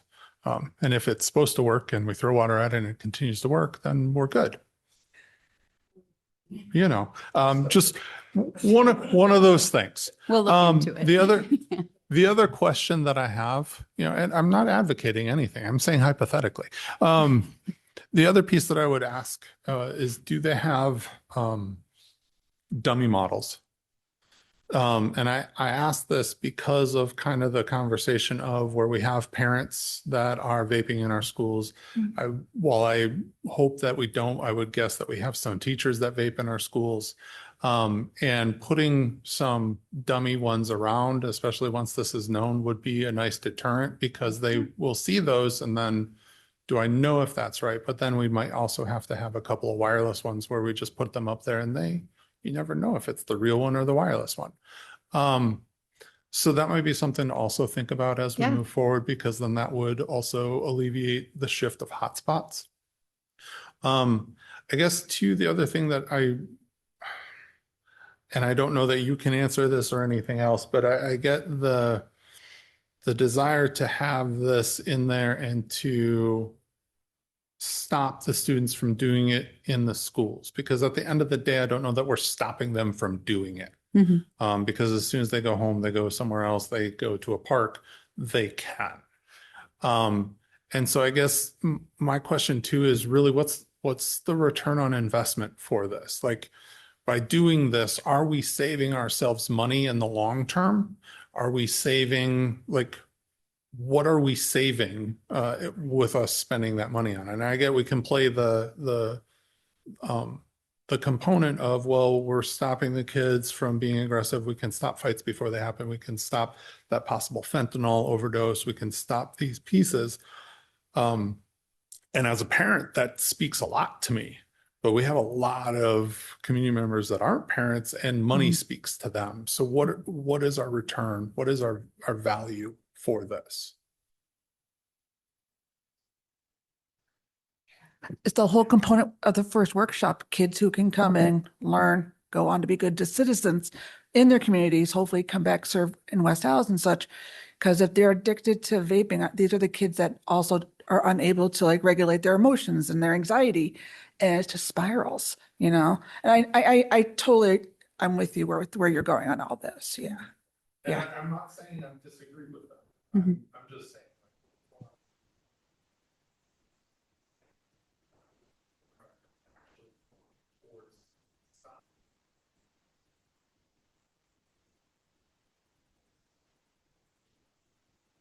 Rather than just be like, hey, we got you. All right, here's what you did. Here was your parents being contacted, and now we're going to watch them. Well, I'm sorry.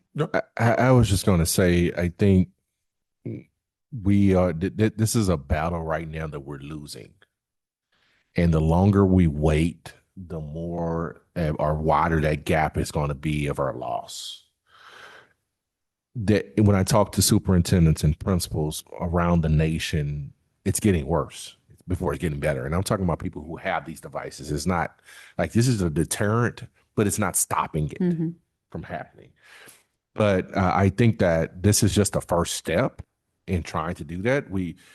She spoke of all of the other things that we're doing, the education, the Narcan. I just wanted to go to that first, bring your attention back to that first graphic I put up during my report. We talked about the crimes around campuses, our schools, right? There were 0 deaths. That's a stat that I think in this particular environment, when these kids have the access to stuff that they should not have, and when they're engaging in activities where they don't even know what they're smoking, or they think they're smoking something and they're actually smoking something else, that number will creep. And I don't think anybody wants that on our watch. So if you're asking what do we get out of this, to me that's enough. That's more than enough to save a life. And we are definitely more active and very much proactive in trying to figure out other means, but we have to do something to bring attention to this in this kind of way as well. Don't want to interrupt, but Amy's had her hand up for a while. I know, I was going to go to Amy. So I'm a very strong advocate of this. And so I'm just going to mention that this is what I do for a living. All right. And we're not talking about high schoolers. I have a 12-year-old child that I work with who actively uses THC. So when we're talking about the costs and benefits, we're talking about saving lives. We're talking about kids who are vaping THC, Delta 8, Delta 9, Delta 10, fentanyl. We've got xylazine now. Xylazine causes destructions of the skin. It breaks skin down. So to me, this is about saving our kids. And if we're talking about budget wise, I understand the cost and I understand, it's $1,700 for a unit. But to me, I just feel like I don't think we can put a number on a kid's life or the life of an adult, anybody who comes to our buildings. And is it going to stop them from doing it outside of the schools? Probably not for some of them. For some of them, it will. But I think that I'm just a little frustrated because I see people die from this every day. I see how, it's destroying our communities. And honestly, I think as a district, it's really important that not only do we have like Narcan and the other things, but I think that this is an important part of that. And we can look at our budget. And I think there's areas that we really need to take a stand in saying like, this is important. I get it. It's $85,000 and that's a lot of money. But again, we're talking about children's lives. All right. We're talking about teachers' lives. We're talking about something that's bigger than just, okay, if we, I don't know. I'm a little frustrated by I get, we want to make sure that these devices work and can we move them and we throw water at them and stuff like that. But honestly, from based on the fee, I think that we have to do something. And we're not talking about the old days where the kids stood behind the garbage can and smoked a cigarette, right? We're not talking about that anymore. And kids are taking risks. They're, and they're becoming sneakier and sneakier. And, you can have all the staff in the world who are educated around what to look for, but when they can, have vapes that look like highlighters and they have vapes that look like, whatever under the sun. So I'm just putting out there that I think that in this particular case, I know that we have to be, we always have to be good stewards of our dollars. I think that this is something that is just really important based on what our kids are facing today. And it's not, and again, we think about this as a high school problem. It's not.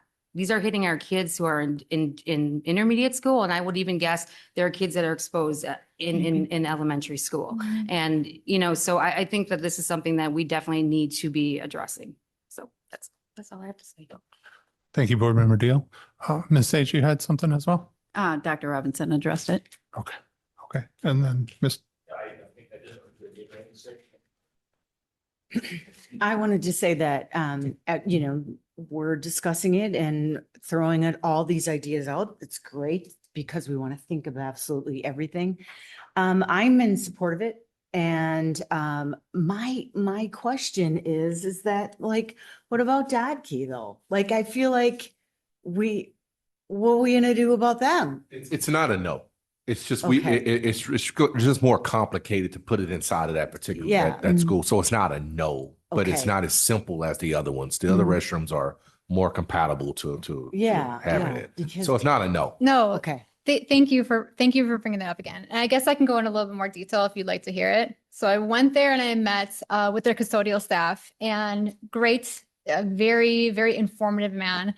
And we're looking at the ceilings and we're looking at the size of the bathrooms and like, all right, how can we make this work? So there are some spaces that you could put a device in that's got the lower ceilings. Okay. That is smaller in size. Could there be a grate or some type of wall mount? There are like Bluetooth, pieces. I'm exploring all those options. But yeah, what could we potentially do for that building? It's not off the table, but right now, while we're having these discussions, the 4 schools that I had mentioned are the ones that we're honing in on right now. And the more complicated school, I'm definitely looking into other options. So it'd For be sure. like almost like a stage 2, like we'll try it with these schools and then we'll add on. Potentially. You know how we always do something? Yeah. Yeah, And we do that with a lot of technology. sure. Okay. Did you have anything before? I might, but- Okay. Board Member Lee. So 50 units for 4 schools, does this cover every bathroom or every area that, is it only bathrooms? Except for maybe the single-use bathrooms, that would maybe generally be for staff members. So yes, that covers the bathrooms. Went there, looked at them, and then, but not the locker rooms. So it would not be the locker room spaces. And based on the feedback from the schools, is the locker rooms not a problem or? Well, we talked about this a little bit last time in the sense that the locker rooms are handled differently than they have been in the past. Okay. And that's probably been in the past year or two.